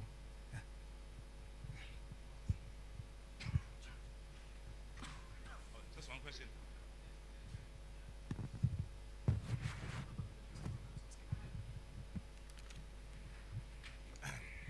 Gentlemen, what's good, man? Obviously, I just wanted to take on bro's point over there when he was saying about the mixing and stuff, because obviously I came from the UK and now I'm here. Also, you know the vibes, brother, trust me. So these times here, one of your artists, actually, Umboso, Black Rhythm, yeah. So they do the style of like Afro tech and that very soulful music. So my style of, because I don't define myself as a rapper, I say more of a musician, because every genre is music to me. So these times here, we're trying to, create a new sound within the hip-hop culture as well as the music industry. But now, coming to Joburg, like a lot has happened in the past month or so. The question I really wanted to have for the both of you is, when you can see, like, you literally can see now, okay, couple more miles down the road, and I can see that there's a destination. But how now do you not get, as they say, lost in the sauce? What's the best way to keep yourself afloat? Because sometimes, I'm sure you guys can definitely say in your experience, there are moments where it's extremely overwhelming. There's a lot going on and so much is happening. So what would your best advice be as seasoned musicians when things look good or when things look bad, how not to get lost in the moment?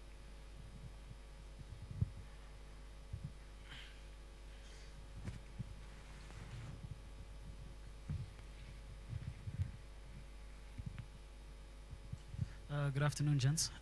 So now you've touched on something that's very important in terms of originality and creating from a genuine place, and the financial pressures. Obviously, I think as indie artists, it's always juggling the two. You know, trying to find a balance. Now, I'm one of those people that's always saying that get a job, and then make music, right? And that's why I applauded you on doing the security guard and doing all of that, because it relieves the pressure of having to create for monetization purposes. But monetizing early, very important. But particularly what I wanted to ask is, so what advice would you give to young artists coming up, from the perspective of how to draw inspiration without copying? Yeah. Key. Super key. All right.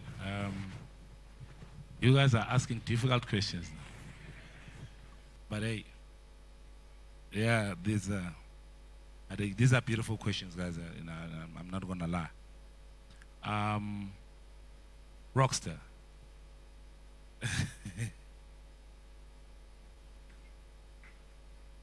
I like you, Rockstar, man. You're on character. You're like a character. Basically, I think your questions maybe might touch what you've just asked. I know we are talking about songwriting, but let me just, because maybe some of you guys here, most of you guys are artists. Let me just paint a picture of how record companies work. Here's Rockstar. Rockstar says, I've got an album. Here it is. He wants marketing, he wants PR. The first question that comes to my mind is, how many units do you think you're gonna sell? Honestly, how many units do you think you're gonna sell? Just wanna make I just wanna make that workshop. How many units do you think your album you have you're gonna sell? Honesty, let's not play, just be honest. Yeah. Okay. Maybe to make it simple, let's just do it with the units. I say we're back, how many units? Let's not go to streams, maybe. Let's say units. Units is in like CDs. Because I just want to make, or single download. CDs, if I had to sell, let's say by myself, digital. Yeah, copies, by yourself, yeah. I could, if I'm a very ambitious guy, I could sell 10,000 units. So you're saying you're going to sell 10,000 units? Yes. You're going to sell 10,000 units in 2 months, in 3 months, or in a year? In 1 year, right? In 12 months. So in 12 months, you are looking at selling about 10,000 units, right? That's how record companies work. So 10,000 units, price per distribution, they call it PPT, is 40 Rand. So that's the money that they are selling your music with. So each CD or each whatever. You calculate that, 40 Rand times 10,000, it's going to be how much? 400,000, right? So 400,000, and that 400,000, then they will say, okay, cool, so we're going to give you 40%, 10% to market and distribute. So 40% is going to be what? 40,000, right? So in that 40,000, you need, how much is a recording, how much is a music video? How much is it? Probably 60,000. 60,000 maybe just an ordinary video, right? How much is a PR company? Probably they're gonna want probably 15,000 or 17 or 20,000 a month, and you probably need them for like 3 months, which therefore that's 60,000. So 60,000 then the video, 60,000 then that's like 120,000, right? And then you need a radio plugger. A radio plugger is probably gonna take about 15,000, ne? So maybe for 3 months, that's like 45,000 rand. And then you're going to need someone who's going to be taking you to this particular radio station for interviews, probably. How much they're going to need. Plus, minus, you're going to plan about 10,000 rand on the car, blah. And then you're going to, that guy who's actually obviously who's doing those particular promos for you, you're probably going to need a photo shoot. How much is going to be a photo shoot? 10,000 rand. You're probably going to need, after the photo shoot, you're probably going to need clothes. And then you need a stylist, and then you need dancers, and then it's people who that your pep's gonna travel with. So you're probably ending up with 400,000 rand. That 400,000 that you said you're gonna sell, it's the 400,000 that I'm spending investing in you. So initially I'm not making money. So the question is that, do I want to sign an artist that is gonna sell 10,000 rand? You great. But do I want an artist that's gonna sell 10,000 rand in annum? No. I want an artist that's gonna sell me 20,000 rand in annum. So how then do I do that? By just making sure that I sit down until there's hype around you, because maybe then, that's when I'm sure that my money is gonna come back. So you're probably gonna think that you are not hot, but you're hot, you're just not hot enough. Yet. You know? So your talent at this particular moment is not bankable for someone else. It's bankable for you, but it isn't bankable for someone else. You know, for them to put money behind you and they put the machine behind you, because there are also people in the office that I didn't calculate. You know, a lot of things at the back end that helps you out. So that's the business of music, and it touches on to the fact that maybe now you're in that particular gray area because you've got about 1,000 to 2,000 people at Bram. You are really happening at Bram, like you are happening, and when you go to the north, also people now are starting to know of you. You're there, but you're not there. You're there, but you're not there. You know, you're just almost there. You have everybody's number, but they're still not taking you serious. Or even they take you serious, but you're still not happening enough. Then you get to that point where you're in a gray area now, you don't know what to do. You don't know if you have to go and give up, but you can't give up because there's already something happening within your particular music. Then what do you do there? Then it's a question that I'm posing back to you. Because most of the time, it's where you guys find yourself in. Do you continue when you are already selling 10,000? When your career is already making 40,000, you just need to make sure that it makes 20,000. By looking at how did you get to 10,000 units and make it 20,000 so that you are bankable, or you go elsewhere and work. That's when then you need to take your own decision and saying, okay, cool, how far? Because at the end of the day, just you being honest. This thing, once you are honest, guys, listen, once you are honest, you'll always be, because you'll be like, but Naman I can't rap. When you're on your own, you're like, you know, but I know I have these 2 records, but I know this one was written by a friend of mine, even though people don't know, but it was written by Usakid, and Usakid is going to Cape Town now. And the other one was written by, Sakil and, but Nami I know. This thing without Sakil and this guy, I won't be able to do it. This thing. Or you'll be like, I did this thing, man. I did this. I did it. I'm going to do it again. You know what I mean? Like, it happens. People are like, you'll never record it. You'll never have a big song better than Osama. No better than Clap Your Hands. First they're like, you're not going to have a song better than Bang Sugel, made Resistor. Never made Resistor, made La La La La La. Never made Juju. Never made Pam Pam. Clap Your Hands, wasting my time. No, you'll never. Osama, never. Imali, never. Look, I keep doing it. You know what I mean? You just keep doing it, man. You know. And it doesn't mean it's great. Sometimes it's great. There was like 4 years when there was nothing that was coming. Songs were nice. People I think that was a great song. But people just, so you still release them great songs, but it's like, you sit down, you're like, do you think I'm done? No, I'm not done. So it answers you, bro. So you have to just think and be like, okay, what do I do? Because at that time, I could have just said, okay, I think this thing is not happening anymore.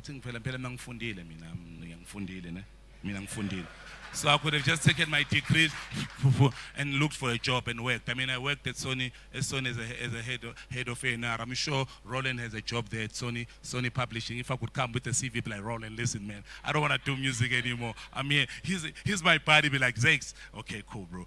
I know, you know what I mean? Like I could have. There's a time, and when you have a wife, it was like, okay, cool. Because there are bills. But I still knew that I had it. I knew it. So the answer is within you.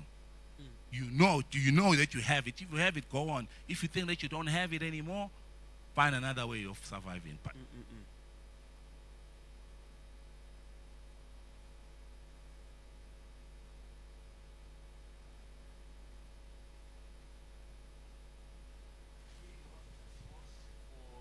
not like getting lost in the source is me basically like saying like losing yourself, that identity. Like you always know it. Sometimes maybe it could be the people that are around you or the lack of people around you. But when you're at that point now, like you, both of you, the pinnacle moment, how now do you not mess it all up basically by just getting lost in everything that's just going on and getting happening lost in around you? licentiousness. You know, go ahead. I think it's just you just don't want to take what I'm telling you. I mean, I'm not going to change. It's not that I didn't hear you. I heard you clearly. Here's the answer. The answer that you know. It's you. You would know. Why am I here? Why am I here? Do I think that I'm doing something right by smoking this joint, drinking this alcohol, going out with this? Do I think that I'm doing things right? Yes. Do I think it's okay for me to go out? Do you think it's okay for me to do drugs? It's you. I have all this money. Do I think it's okay for me to buy booze or to invest in the studio? It is you. I heard you clearly. Here's the answer.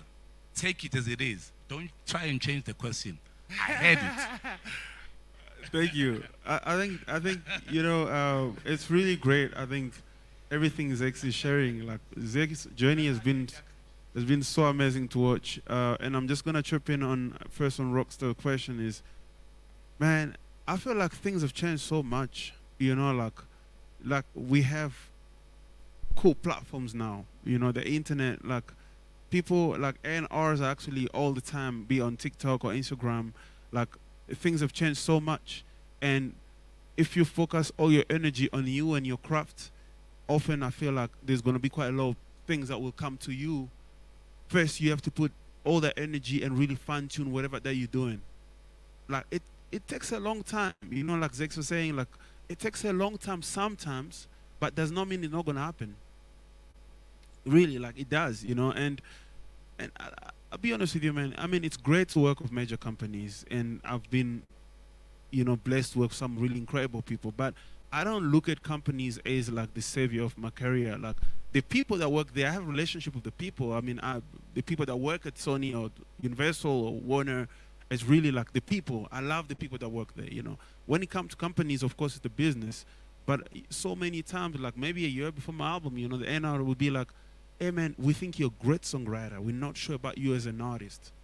I'm not going to take that personal, because you might not understand my journey or might not understand the sound of what I'm trying to do. I don't think you mean it to be harmful to me, but even if you do it, I really don't care. I really don't. Like for me as an artist, man, you have to be, like I said, you have to be really grounded on who you are and where you're going.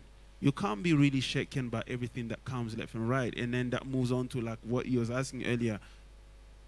As an artist, when you get your taste of spotlight, it comes with a lot of things. You know, I always say like, you know, it's, you know, when there's spotlight, there's a lot of unwanted bugs and things that come with spotlight. A lot of things.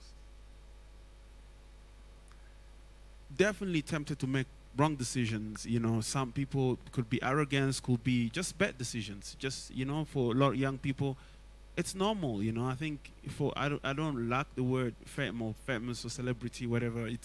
It's like the attention it comes naturally with the music, you know.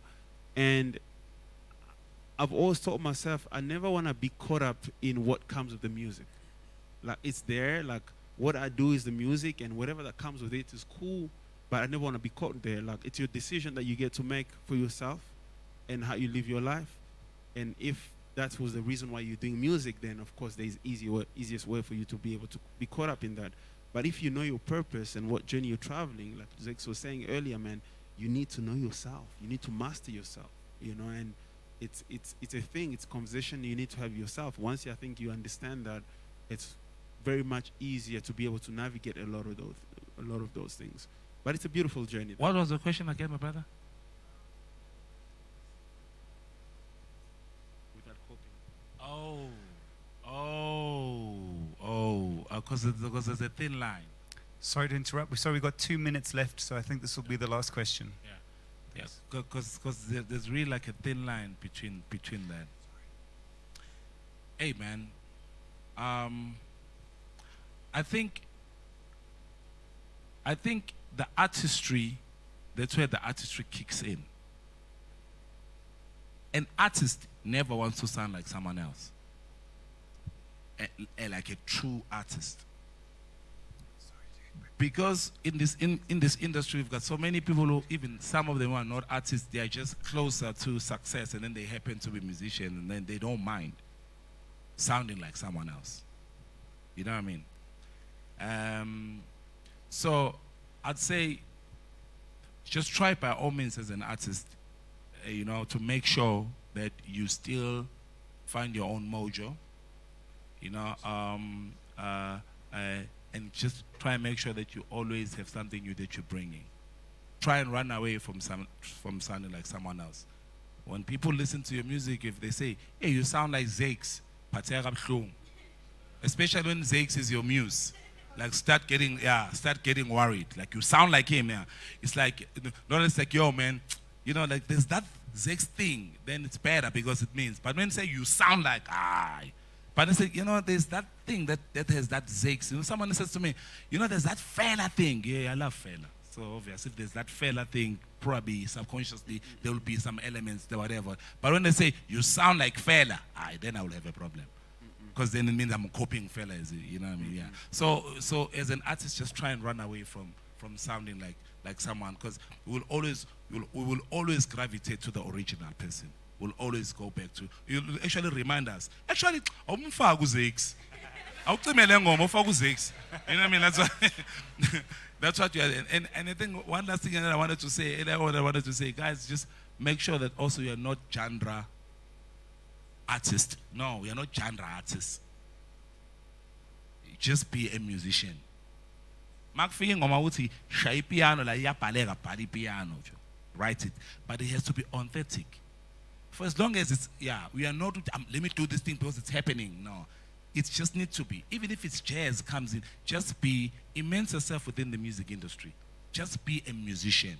Don't be. Mina, house, dance, Afro house comes easily to me.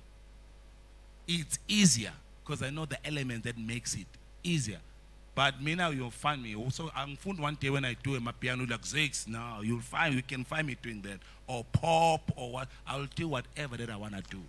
But maybe when you start, because you wanna be defined, you can then maybe start defining yourself. I'm sure a whole lot of people know my sound.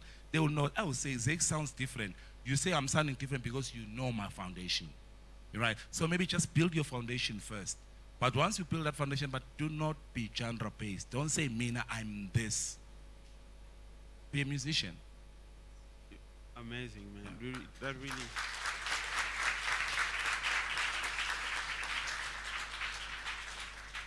Thank you, Zakes. That really, really incredible. I'm just gonna add a little thing there before we close. I think what Zakes was saying, the importance of that is that as an artist, the most crucial part of your journey is finding yourself. And I feel like I spent, like, with my first album, I can only speak from experience. I spent 7 years before I released my first album, writing songs. So I called the album 7. And it meant a lot to me because I got to learn to write songs. I got to really shape my sound in those 7 years until I was ready, until I felt ready to share what I had at that time. And I think it's a beautiful process for any artist to intentionally start the journey like, yo, man, I want to curve a sound and a place for myself, because that's how you get remembered. You get remembered by being different, by bringing something fresh to the table. It can't be like, you can't be a copy-paste version of someone else. I mean, you can possibly, certain people can be really good, better than maybe the original artist. But to be honest, I would tell people, man, you can never replicate the source, bro. Ever. Like, you can never replicate it. And for those that still haven't started that journey, I encourage you from today, really go on and start your sonic journey. Like, find yourself sonically. It might take a year, 3, 4, 5, 6 years, whatever. But whatever it is, man, bring something fresh, and trust me, it will be something that will pay off for a lifetime. And with that, we're going to be closing today. We have my friend John that will be closing us. Ladies and gentlemen, put your hands together for two icons, Zakes, Bantwini, and Trezor. Thank you. Unbelievable. And also a big round of applause. Thank you to Hunters for allowing this whole thing to go. And also to you guys, amazing. You can cut the stream there. Ladies and gentlemen, what is happening now is there's some...